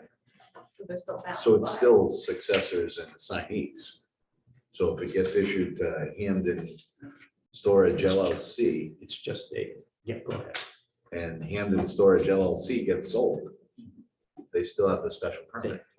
Right, but they would have to comply with everything else. Right, they would have to comply, but if it runs with the land, they still have to comply. They still would have. Yeah, and just because it's written here, it doesn't mean it's No, correct. yeah, I see those two conditions being, I don't know. Yeah, well, counterproductive, Well, and number one, and number redundant. two. That's a little redundant. They're kind of one and the same. If you use a loophole to get around. Yeah. Right. You could name, So- the buyer, your successor, But- and that would be issued at $500. So would the concern for it to just run with the petitioner? Would the concern there be if anybody else were to start operating, that they were made aware of requirements? Is that, Probably one of the things. you know what I mean? So I think we can address that in a different manner and have a requirement that if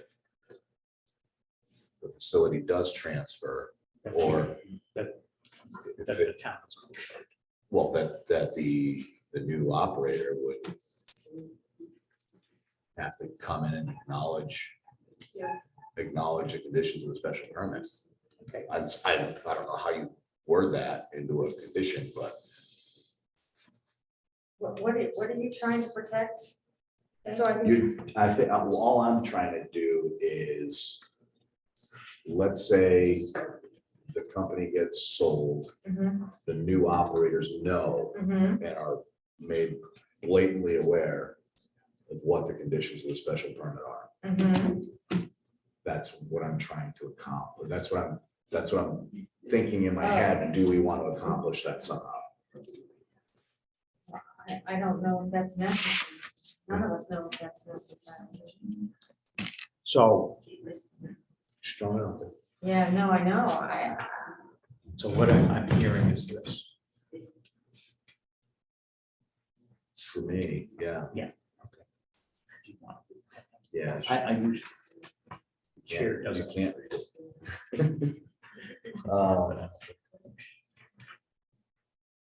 I'd make it a condition that the special permits granted to the petitioner will run with the land and shall be transferable. You want to say petitioner / applicant? Is there a difference in? Sure. Because So I many, don't know why we're So- using two different words in this, yeah, So, This one. okay, yeah. you know? so the applicant there. Cover all your Yeah, so bases.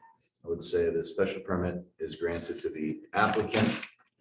Oh my God, I just lost it. Special permit is granted to the applicant will run with the land and shall be transferable.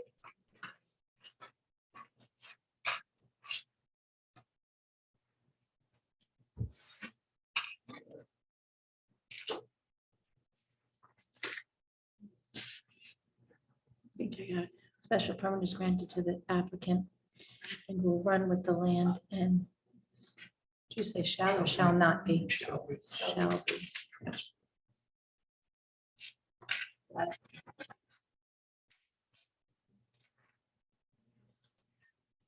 Oh, so moved. Let me just do that. Want me to read? You got it? Yeah. Second, Maddie. All in favor?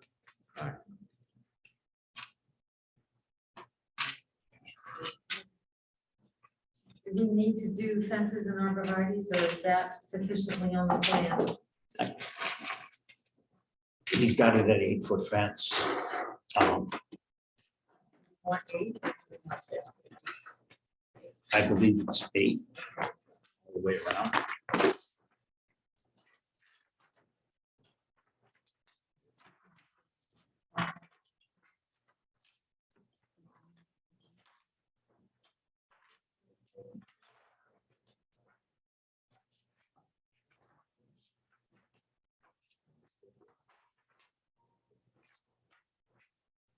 It's on page 3 of 7, Okay.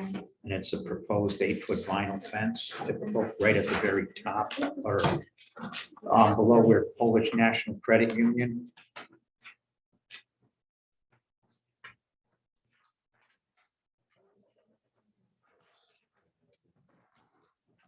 Page 3 of 7.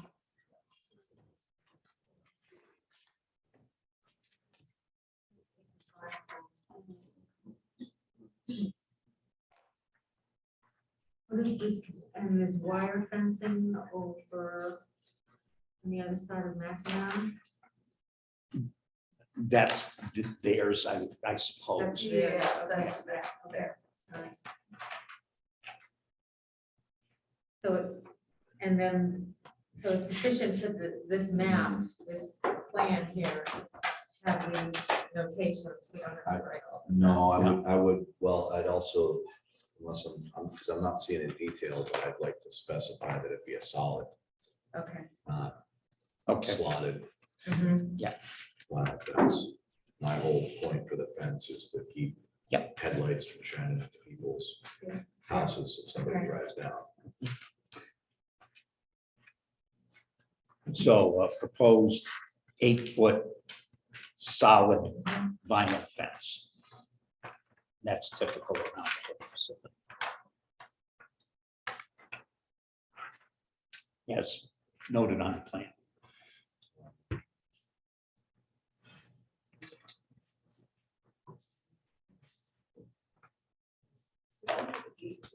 The gate, The gate to be, it's at the top, there's. it's also supposed to be, it doesn't state, but the gate would also Be solid. be solid. Yeah.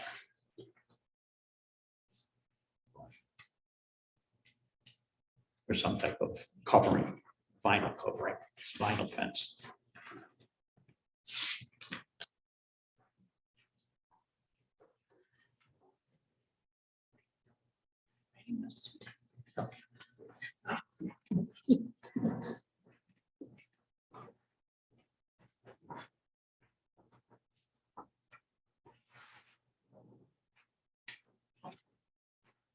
Do we address colors? A light pink would be nice. Well, I'm- should have light paint. Like,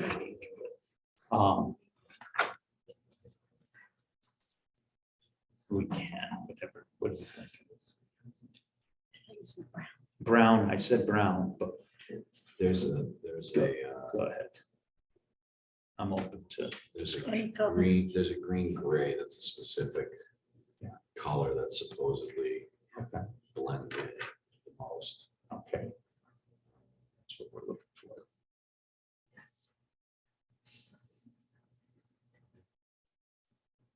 It's a guy's name.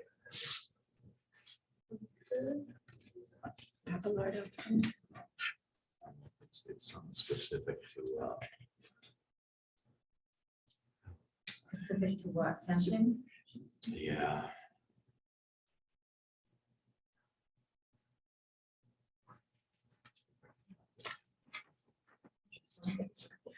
Oh, okay.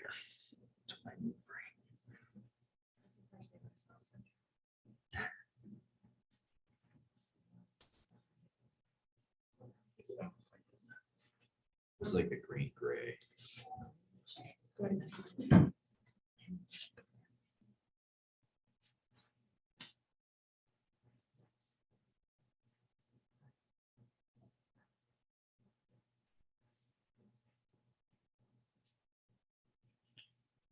Of course, I need to look it up. Stuff on. Write it down.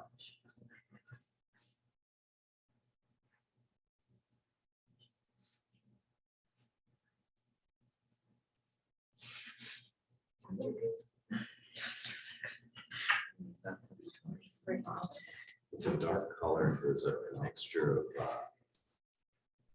dark green, gray.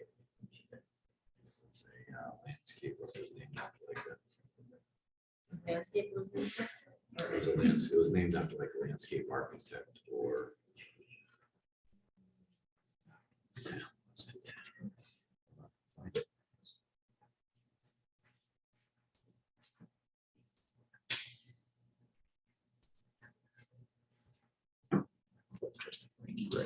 Not Cooper, no, no.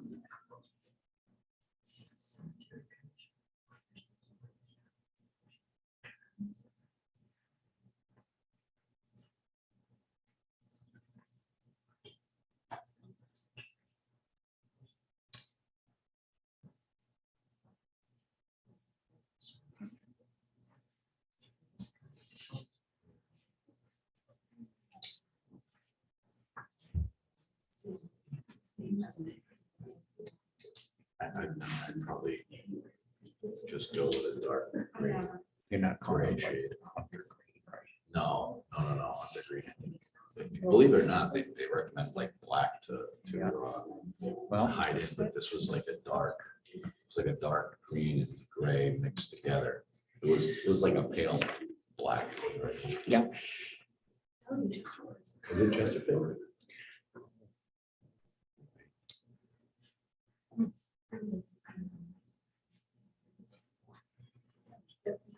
I'll take bets to see who gets it first.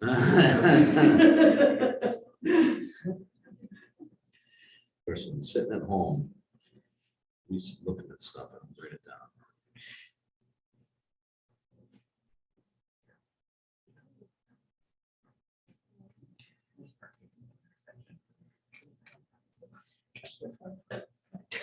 It was something along those lines, believe it or not.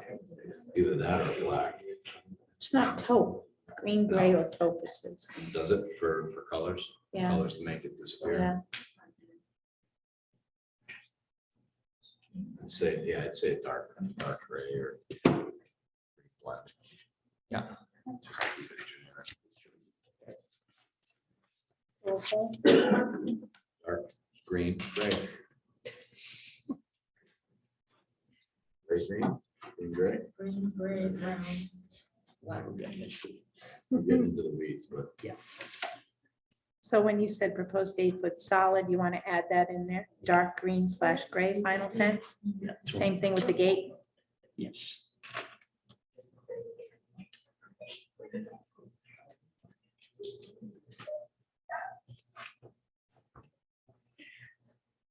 You want to read it again? Sure. Okay. Here's, Okay, condition 15, proposed 8-foot solid vinyl dark green / gray fence as noted on site plan. yeah, areas as noted on site plan. Areas, There, oh, yeah, I mean, that's the perimeter as noted on the site plan. oh, there, okay, I'm saying. got it. I know what you're saying. Yeah, it's gonna bother. okay, We can go back to it. Keep looking. okay. Not obsessive at all. Has she read it? I did, Seconded by Heather, got it. all in favor? All right. The other one you want to vote, proposed gate to be solid vinyl, dark green, gray To fence. match the fence, yeah.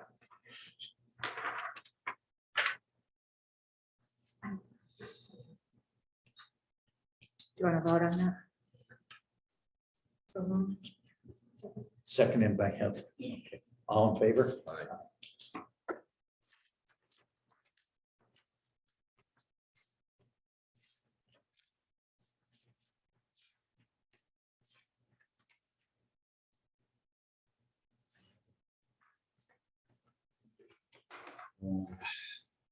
Insurance. Sign. Same thing about the sign, or no sign. Signing, all right, so.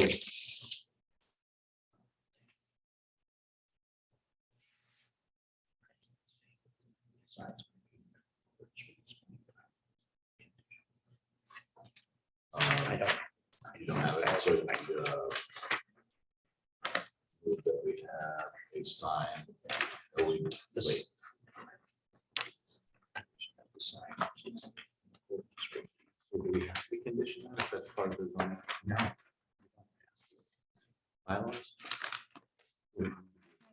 One to the bylaw, if it's bigger than that, then. So we will have to make a condition on that. No. He's What got about lit or not lit? It's in the bylaw. So. He wants to light it. He can do that.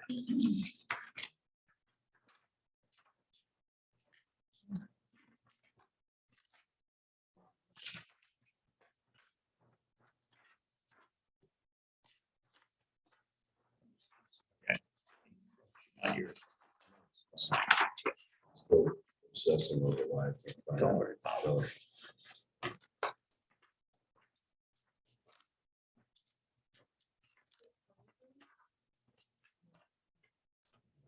It was nothing. It was like a last name. I give up at this point.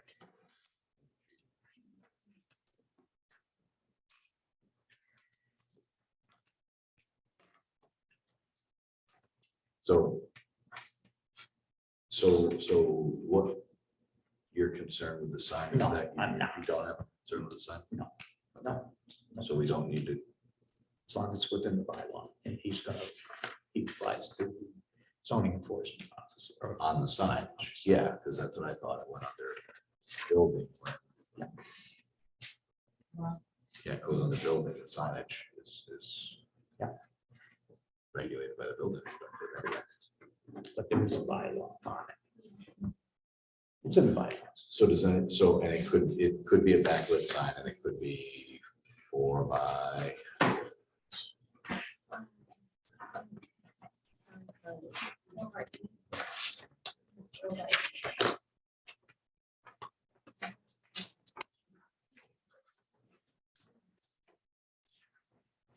We talked about this, remember? Yep.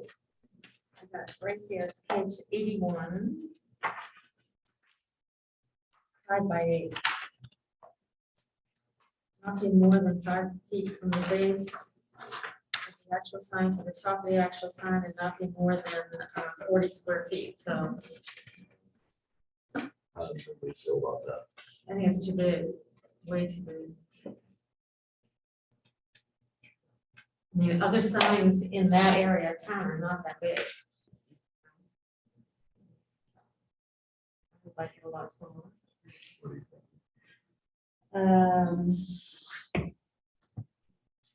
Let's see. What do you think about 3 by 5 or something like that? Is that too small? And I was thinking 3 closer, is a yard, I was thinking closer to 24 square feet, 24, so that's like 6 by 4. 6 by 4. 3 by 8.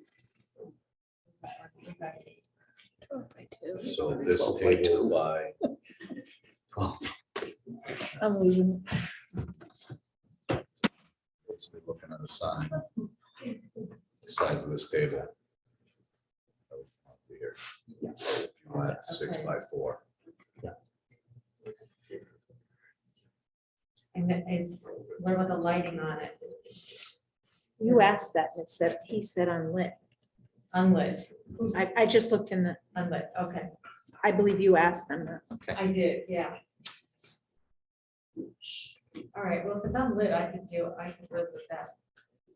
24 square feet. 24 square feet, yeah, that's a lot smaller than 40. I got no worse than the race on that. Yeah, no more songs.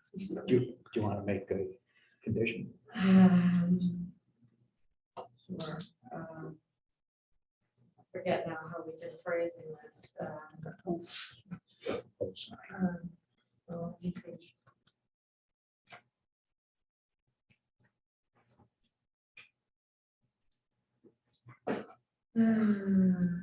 All signs shall be attached to the primary building except for one. Okay, so no, You're concerned about the sign on the street. on the sign of the street, yeah, okay. So help me out here, John. I really, I don't know. No what you sign want to be exactly dimensions say of. there. Which one would you try? Okay, sign. No, This list on the street shall not exceed 24 square feet and remains unlit.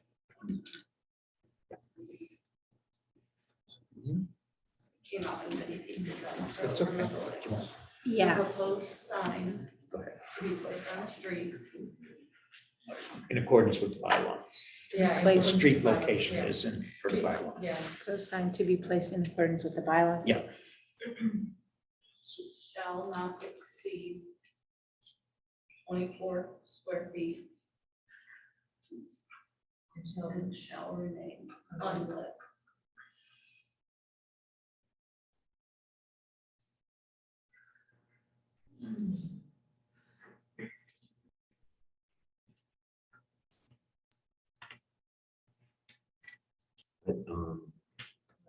I got a suggestion. yeah. I think I have a suggestion. Give me a second to work this out.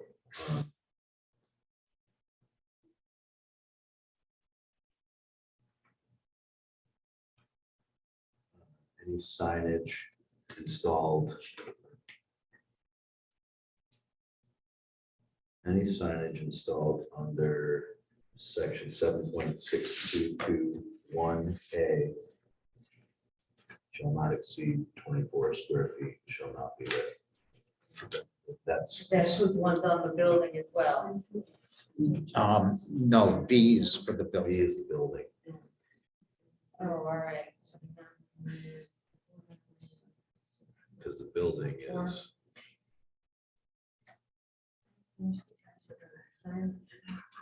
Oh, I see, okay, all right. because all you really want to change under 76221A is the square footage of the sign. Right, The rest we want to be in place. right. So how about any signage shall comply? I'm just spitballing. I put the other one down, sorry. Any signage shall comply with section 7.622 with the exception of signage not attached to the building. That's one, that's gonna be 1A anyway. Yeah, You were right. What you yeah. said. Okay, I was. You were right, yeah. Yes.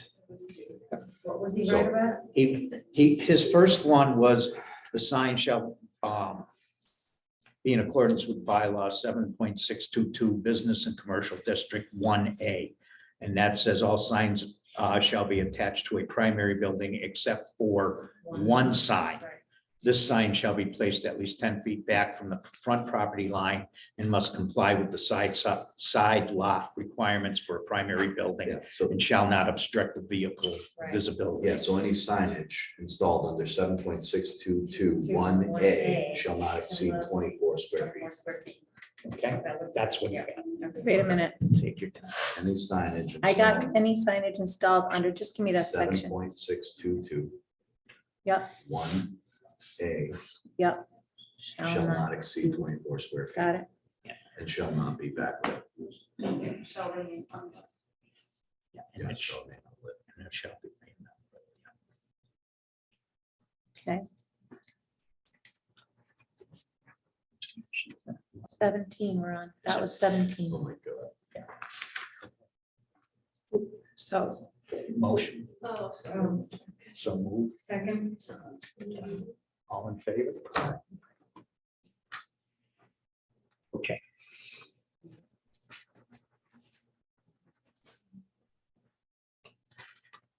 What do we got left? insurance.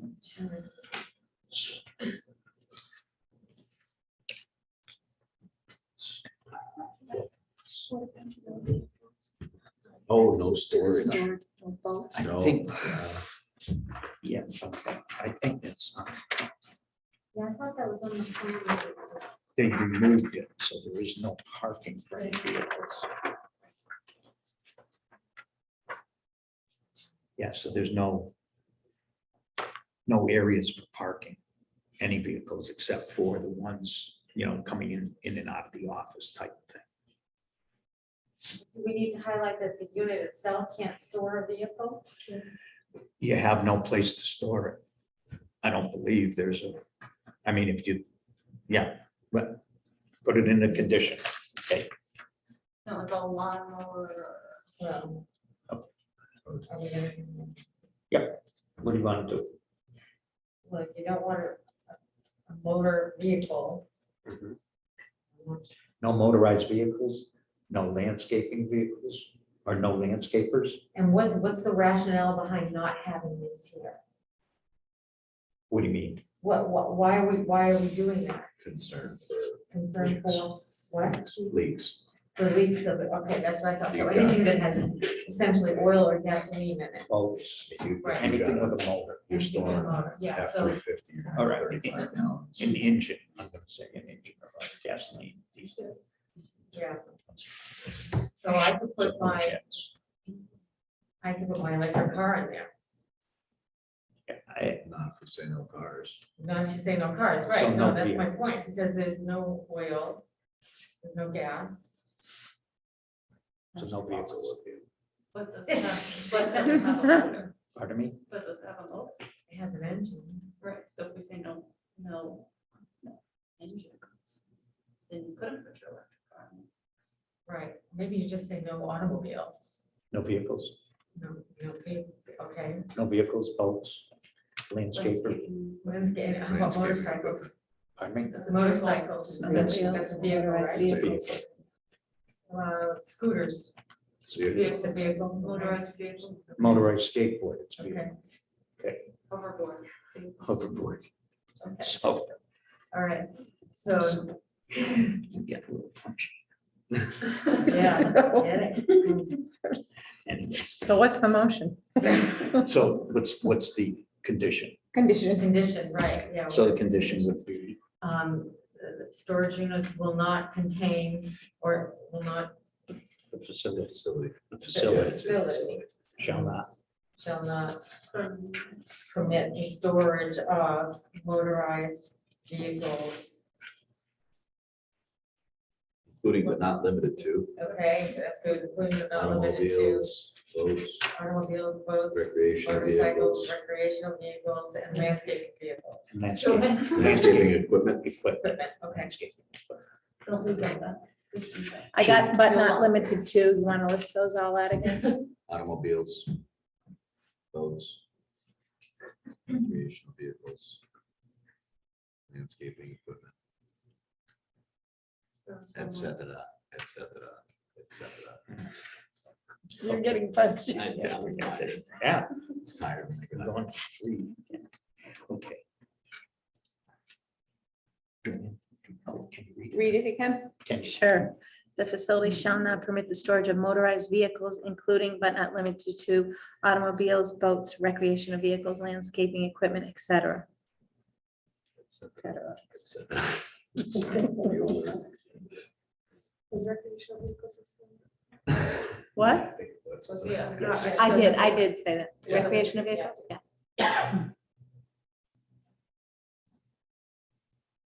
Okay, so. So who's So moved. Christie? No, you should say that. Oh, yeah. No. It's okay.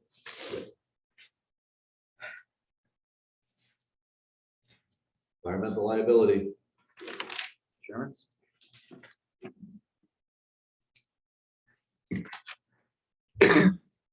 What's the, I mean, you know more about what the average cost of the cleanup is. I know what we carry, what my employer carries for environmental liability, but we're completely different. business.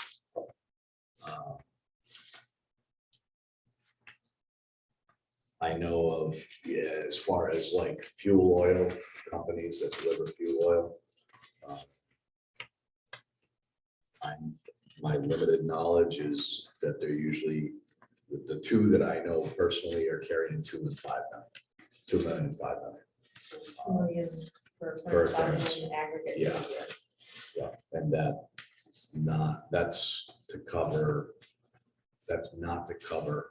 motor vehicle accidents. That's to cover if they fill the wrong fill pipe and fill the basement with 200 gallons of oil, which happens All the time. all the time. And I know it's costly. I mean, is this the same risk as filling oil tanks with oil? You know what I mean? Yeah, well. I mean,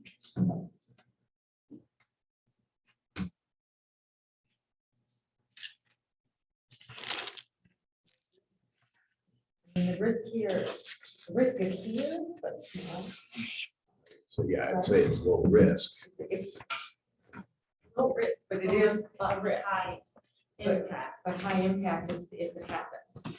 Something Potentially. really bad happens, right, yeah. So, evaluate, I'm even sure for that.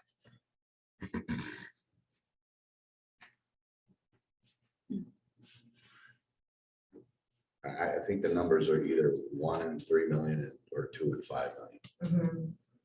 Costs are not cheap. From I know 2 people with oil companies, and they both carry 2 and 5 million, and I think they're paying about $15,000 a year Hmm. in insurance.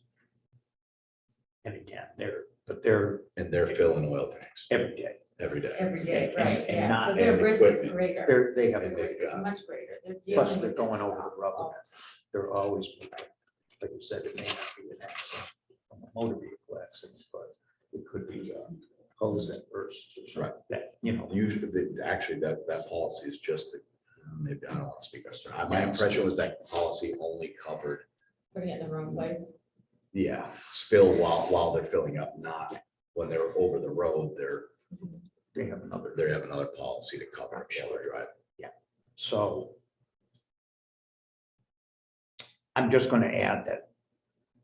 I don't, Go ahead. I don't know. I mean, I think the different applicant said that the $1 million policy was 7, which Right, 75. adds up with With the What to you're what I saying, found right. with the 2 people I Yeah. spoke with. You know, they've got double the coverage, roughly double the price. So I think it's up to the board to decide how much risk is there. And it's self-storage.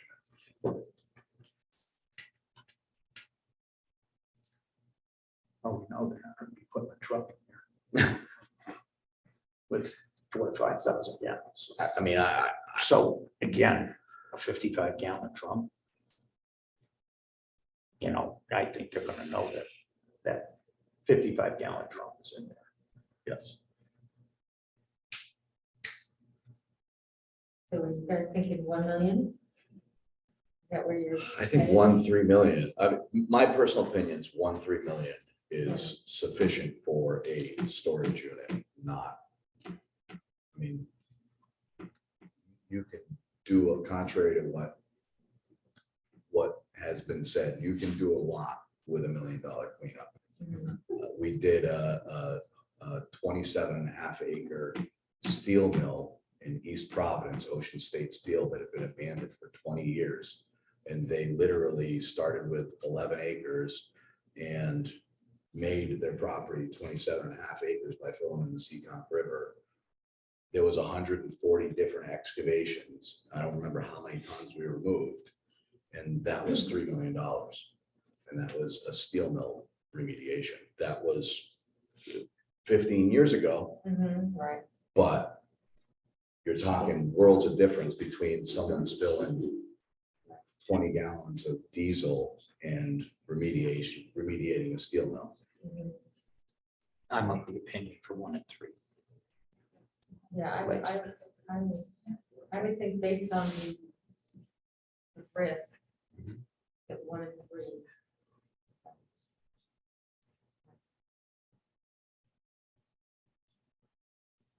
So I make them, but there's other things we got to talk about before we can move to. Yeah. I think any permit, I think, or any liability policy, we're gonna have to have some sort of review period.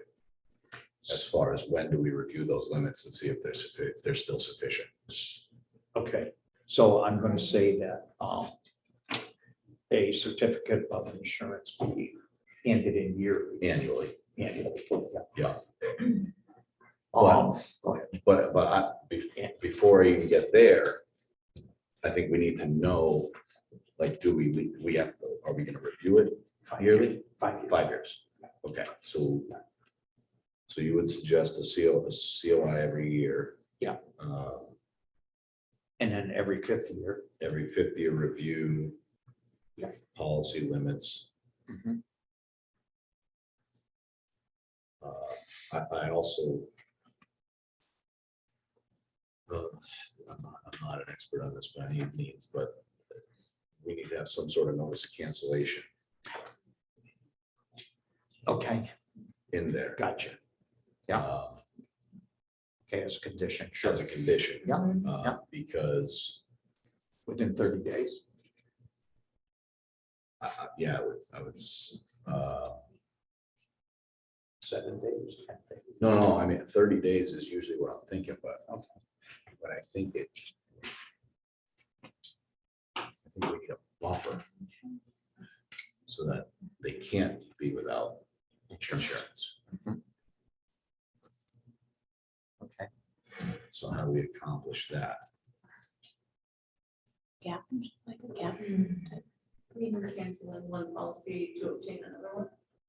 Right, well, if we ask them to submit, if we ask any applicant to submit a certificate of compliance once a year, they can submit a certificate of compliance and cancel insurance a month later. Right, You know, or a certificate of insurance. yeah, so So there's gotta be some sort of notice tied to that certificate of insurance that the town will be notified if it gets canceled, or if they try to cancel it. really be within 24 hours.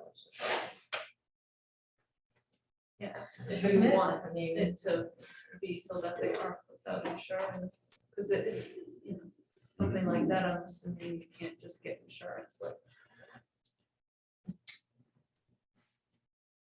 and the other thing, the claims made versus the occurrence. I mean, do you know anything about that? All I know is that occurrence is claims made are only claims made during that policy During year. that policy year, that's right, yeah. So an occurrence would be, let's say you have insurance for 2020, the event occurs in 2020, anytime they make a claim, you're covered. Yep. Right? And claims made, you're insured for 2020, the event occurs in 24. Right. You're not going to be covered because unless you have insurance for 24, Mhm. right? So a yearly. See, but what I'm concerned about is selling the property. Yeah. Canceling their insurance and just having a claims made insurance. I think it needs to be an occurrence policy.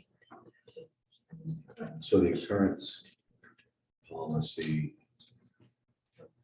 will cover, so an occurrence policy for this applicant This applicant, right? will cover the responsibilities No matter when the of claim is this made. applicant 5 years This- from now. Yes, yeah.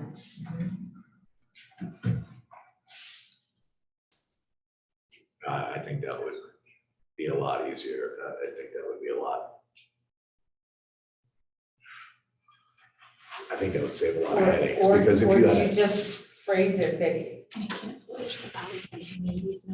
I love, I'm I not an love, expert in I like the, I don't know, I didn't know much about this. I like the idea of occurrence because it's going to cut down. So if we require a COI annually, Mhm. and it's claims made, argument could be, it doesn't matter, it's gonna be covered under somebody's insurance, but I like the idea of occurrence because then you're not arguing whose insurance, whose responsibility.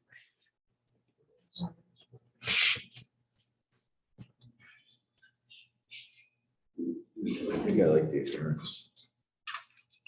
Are we allowed to talk to Mr. Brown about this?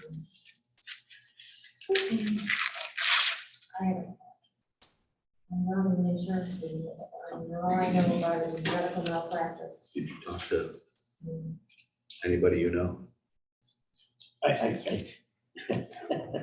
did, but I didn't go into that information, that detail, no. How does a bond fall into place with that? What do you mean about? Like they do on a solar facility. Yeah, that's Like to do in a what, solar facility? Solar facility, if something happens and there's no insurance, does the bond? The bond would cover decommissioning. right, Getting rid of Not it, just and strictly storing, decommissioning. but not insuring against pollution. not ensuring against pollution, like it Can't is. do anything that would, all right, I was just You wondering. definitely need, like, we definitely need to have pollution liability or environmental liability, whatever you want to call it, for the rider. Is there some way to phrase it so that we're not making the decision, it just has to be covered for the timeframe that they own and operate So something, facility? so what you're saying is, what we were saying, Have a pollution, yeah, an insurance policy, in the value of $1 million. $1 $1 million per occurrence, $3 million in the aggregate. Okay. You know, again, I'm just kind of figuring this out, so. With a certificate shown every year, and within 24 hours notice, any cancellation of the insurance. Yeah. And a new certificate provided within so many hours. You know, a new certificate is, if it's canceled. Mhm. So, I mean, like I said, I don't have the verbiage, but that's kind of what you're looking for. I think so. I mean, we want to make sure it's insured, And that's the certificate every year. right? So You want to make sure, with yearly proof by production of certificate, right, something like that. and then you want that, and then you want to know right away, I'm saying 24 hours. Yeah. Within, if it's been canceled. And within so many days or hours of cancellation, a new certificate of insurance shall be provided. What's the number? I've never canceled an insurance policy without having another one Another one in set up. place, yeah. You know, the new But- carrier cancels. So when I say that, if the company goes and cancels you,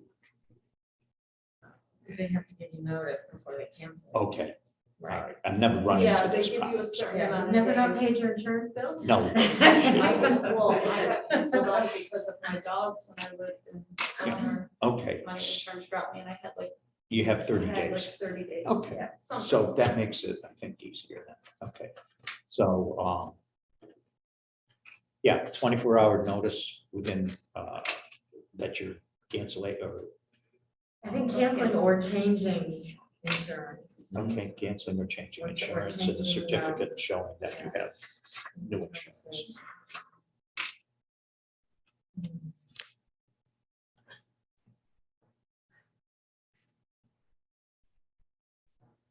You got anything down there? Yeah, I bulleted them, but if you want to put it, I have 24-hour notice of any cancellations or change in insurance. And within so many hours, a new certificate of insurance to be provided. What did you say? How long before you want? I'm looking to the board. What do you, Well, I don't know how long it takes to get a policy on something like this. within 5 days? 5 business days? 5 business days. Okay, and then I have the certificate of insurance shall be provided annually. Proof of insurance. Yeah. The policies shall be reviewed every 5 years. And then you said a 1 million. By whom, us? Yeah, we review it every 5 By years. the planning board. The planning board review. For adequacy of coverage. And then you wanted to say the 1.3, Yeah, a 1 policy. million. occurrence, 3 million aggregate. Yeah. So is that the motion? In the event that insurance is not enough to cover cleanup, who is responsible? We can't determine legal responsibility here. I don't think we can assign it. Can't commission. You can't condition something like that. That's a tough one to do. It's gonna inevitably fall on. There'll be lawsuits. Of course. You know, that's what. And that's where it's gonna go. Flows, right. They always work. So is the way this is written, is gonna be potentially 5 days with no insurance? I don't like that. I don't either. I don't like that. When you I'm- cancel a policy, does it end automatically? When you No. cancel, does it just end? If their policy, they say, we're dropping you, Mhm. you have 30 days, within those 30 days, they're still covered. Right, But day 5 into that. but I'm worried about. certificate. Right, I'm not that's gonna if the sign up. insurance company cancels. Go ahead, say. Yeah. So within One the person. first 5 days of those 30 days, you present a new certificate of insurance. And then, you know, the new company avoid fieldwork, but if you cancel, you're not canceling without having a new policy backed up. When you cancel, you have to have the new policy. Depends on who's canceling. And your new carrier will cancel your old policy. Right, and that's what we want to capture, I think. Okay. Or that's what I would like to capture. Mhm. I don't want there to be So, allows it coverage. so um, if your carrier is going to cancel you, they have 30 days. We then, the storage operator would have to get a policy within 5, is what you're saying, right? Right. So if the operator cancels, he has to get a policy right away before he cancels, Prior to canceling. prior to And cancellation. using the new insurance entity as the canceling party. And that insurance then, that certificate would then come to us. A new certificate to the be issued. certificate. So how do we put that into a condition? Can't just condition that there be continuous insurance coverage with no interruption? Yeah, that's what I would do. Sure. Wouldn't that just be easier? Okay. Okay. Any changes or modifications? No- Any changes Notice or within 24 hours. modifications shall be- Changes and modifications. One at a time. See? That's what I'm spitballing, I'm trying to Okay. get any changes or, so your motion is gonna be With, The condition. the applicant The applicant maintain will maintain continuous environmental liability, environmental, insurance coverage, yeah, environmental, is it accident coverage? What is it? environmental liability. Is it just environmental liability? I can say environmental / pollution liability.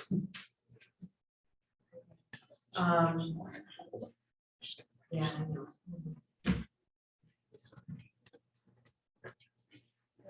Go ahead. What have you got, Joanne? Applicant maintain continuous environmental / pollution Liability. liability coverage, Okay. coverage or Sure. Insurance coverage in the amount of 1 million / 3 million.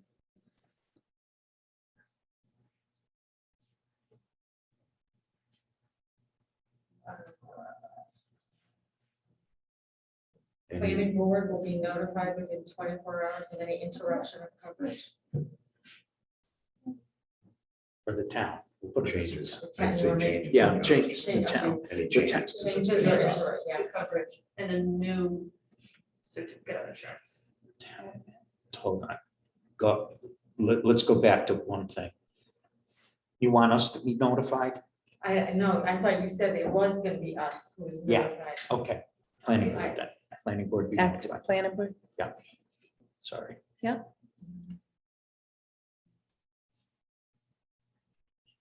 Go ahead. I only got the planning board will be notified of any what? What are we doing? Changes, Changes modifications, in coverage coverage. in 24 hours. Okay, At which point a new certificate of insurance will be provided. That way, if he changes carriers, Right, we get notified as we'll well. get notified that he's changing carriers. Oh. Or- 5-year look back. yeah, right. Say that again. Coverage will be reviewed. Right. By the planning board 5 years. in 5 years. For, what did you say? Adequacy. Oh, So coverage. it's the adequacy of the coverage. Reviewed by the planning board every 5 years.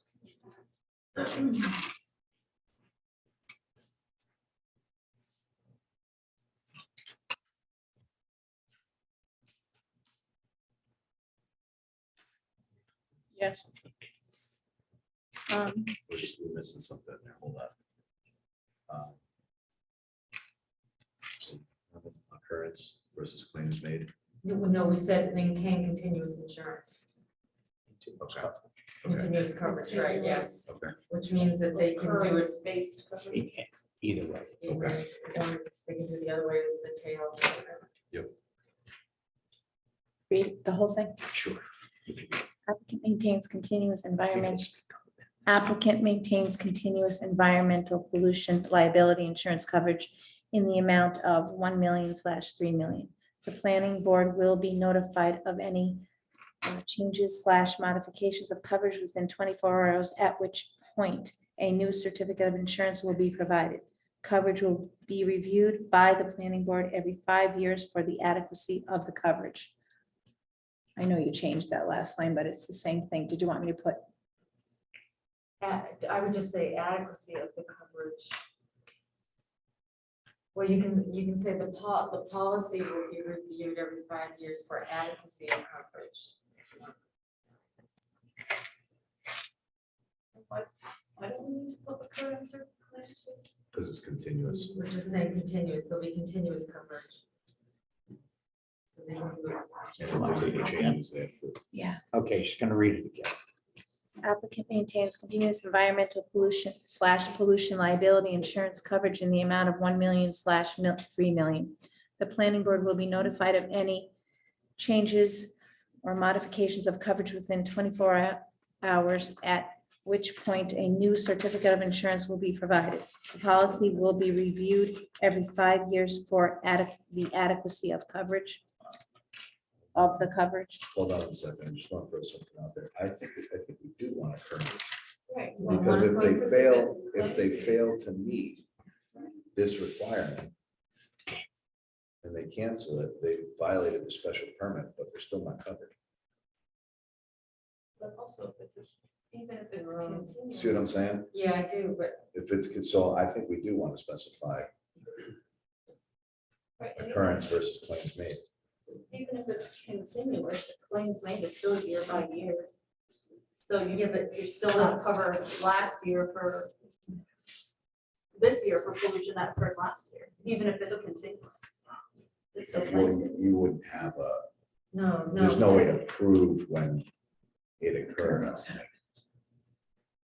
Well, no, that's a good point too. You can't prove when it occurred. Yeah, Like a sudden release, you know when it occurred. I think we need, I don't know, I think we need occurrence. I have a better safe than sorry.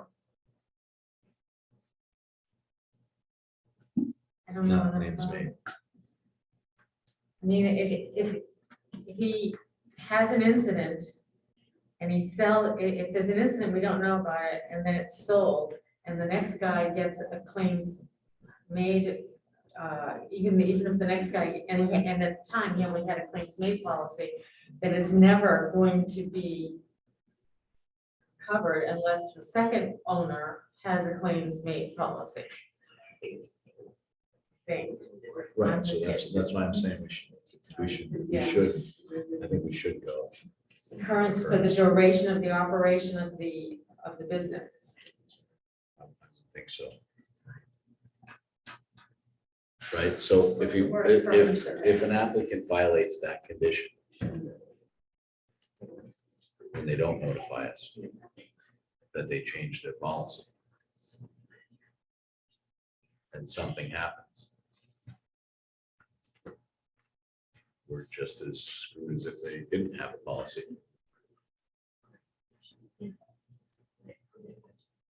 I think.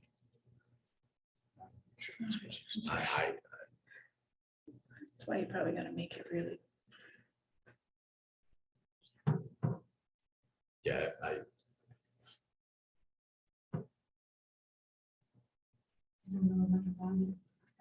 that's okay.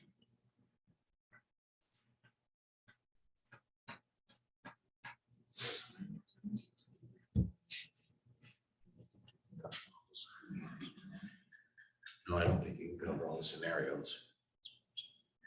So I keep it general. But Mr. Darby did say you could get either occurrence or claims made. Oh, but you're saying you Don't specify. Which is why we put the word in continuous coverage. Continuous. Continuous uninterrupted coverage. Yeah. You know? So regardless of, and if that special condition goes with the permit, which goes with the land, whoever owns it is bound by it.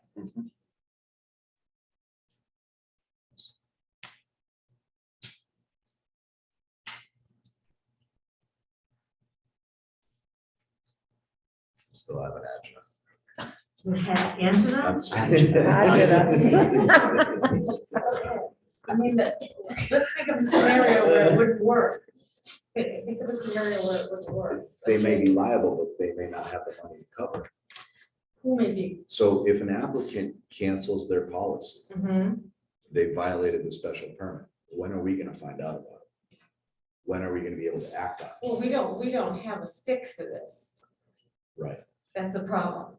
Right? So We don't have it a would take- punishment for this. It would take a long time for us to, it would take a long time for us to rectify a lapse of insurance coverage. Right. Let's say the operator doesn't pay their bill and it gets Right. canceled. What are we gonna do? Well, that's why we need a copy of the declaration page or something every year. Right. On the same But he day, doesn't every pay, year. but he doesn't pay his, he's on a monthly payment plan, he doesn't pay his bill. And he can't afford it. And we get notified that they've got no insurance. And he's like, well, no, We wouldn't get notified, that's the problem. They get notified, we wouldn't. Right. Right. And But the even condition if is, we were. condition is that he needs to show us. If he Right, does, but- so, go ahead, But what happens if that doesn't happen? then the special permits revoke. And how long does that take To revoke it, for that process to go through? pretty much right away. And when the zoning How long does it enforcement, take? zoning enforcement officer goes and shuts it down, But 300 people to empty out 300 storage units with. then it comes potentially- under, it's a legal issue then. Yeah, I mean, that again would become a lawsuit. Yeah, Right. you know, again, We can't cover all you cannot, scenarios. you Yeah, can't, you know? no.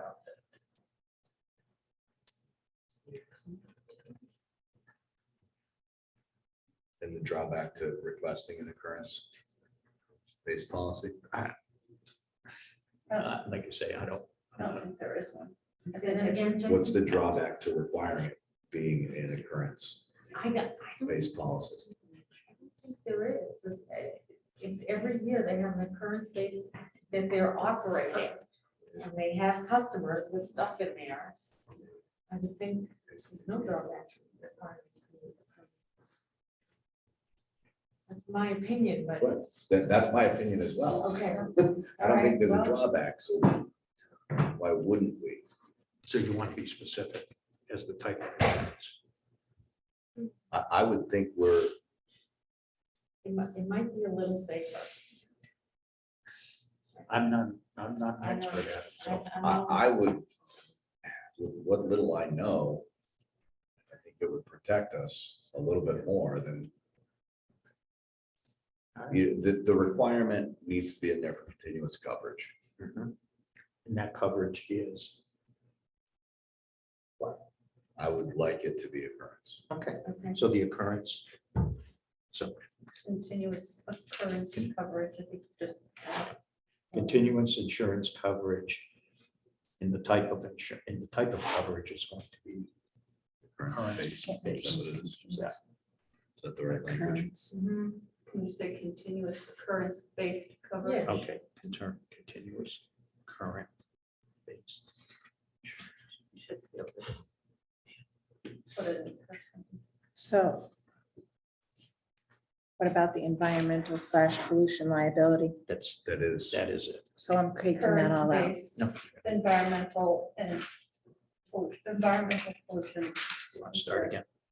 No, I got it. Applicant maintains continuous occurrence-based environmental pollution liability insurance coverage Thank you. in the amount of 1K, 3K. 3M, M, one Yeah. area, 3M. Sorry.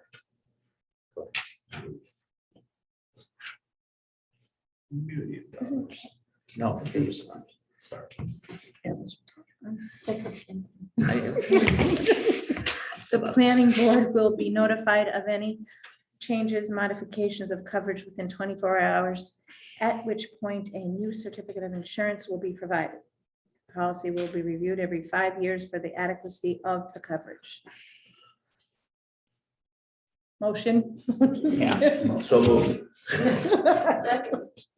I'm just kidding. No, that's okay. Jason and Christine.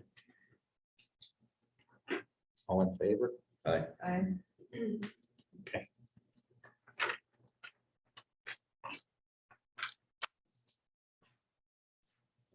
Conditions.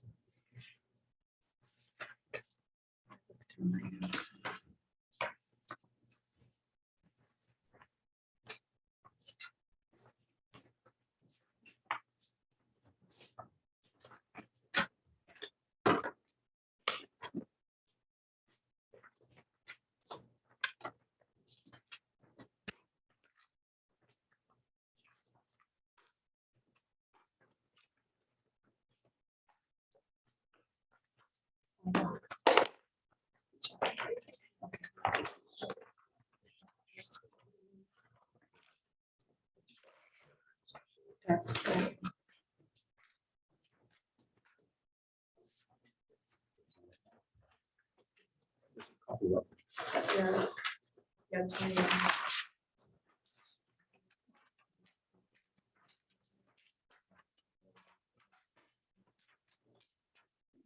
Assume.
We don't have lighting. Yeah. Submitted, right? Yes, it may change a little bit.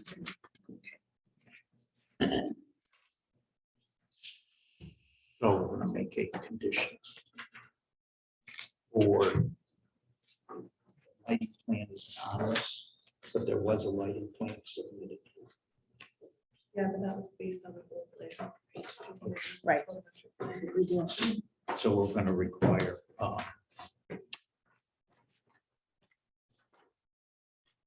condition metric plan be submitted. I didn't have. The new photometric plan we submitted with the most recent site plan To show no, to show no. I know. No light trespass on adjacent properties. there you go. Gotta say that, okay. New photometric light plan or just photometric plan Yep. Photometric plans. to be submitted with the revised site plans to coincide with or what? Based on revised site plans. To be submitted based on revised.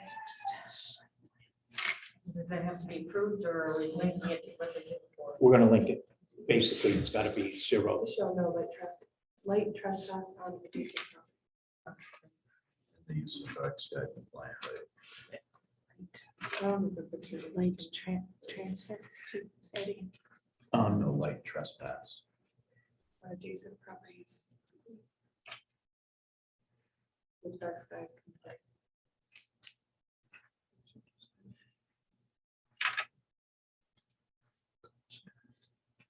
Compliance.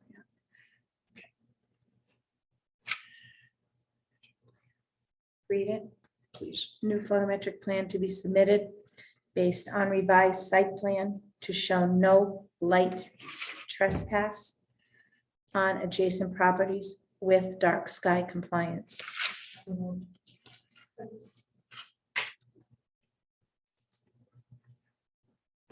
All in favor?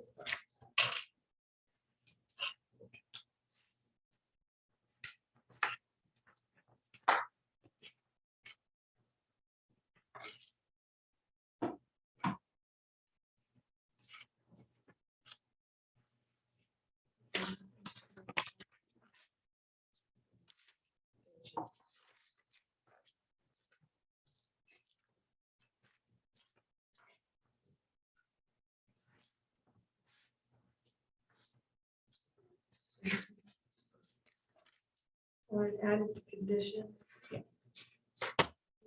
The plans approved under the special permit shall require the applicant to file for amendment to the special permit. Second.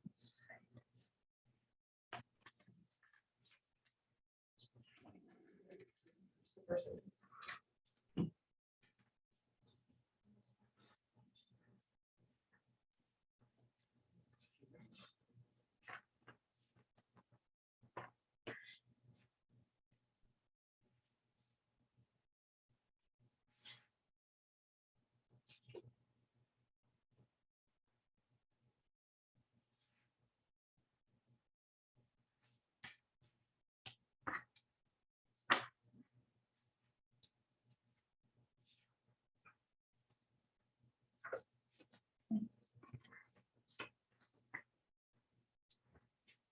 Got it. Got it?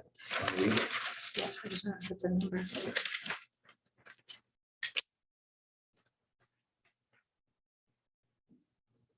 Okay. Any changes to the site plans approved under the special permit shall require the applicant to file for an amendment to their special permit. To this special permit.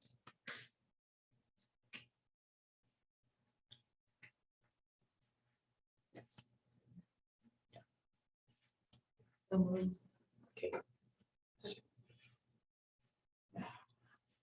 All in favor? Aye. Anything else?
Okay, I'll entertain a motion to approve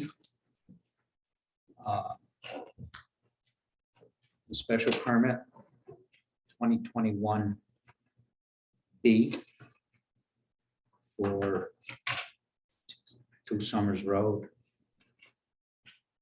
Daniel Garvey, Hampden Self-Storage LLC, under section 4.28, section 6.11, and 10.31 special permit.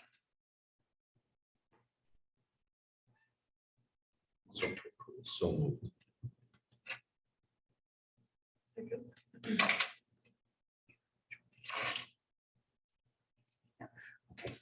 All in favor? We have 3. 3. Didn't pass.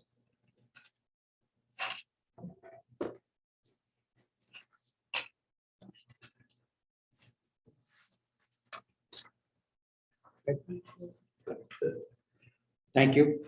I'm going to close the regular meeting at this time.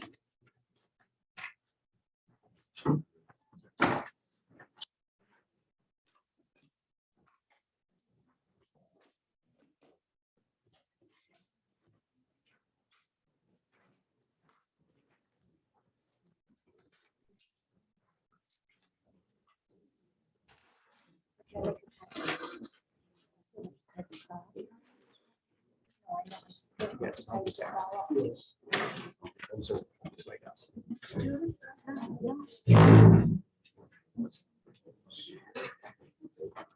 3 to 2. 3 in favor.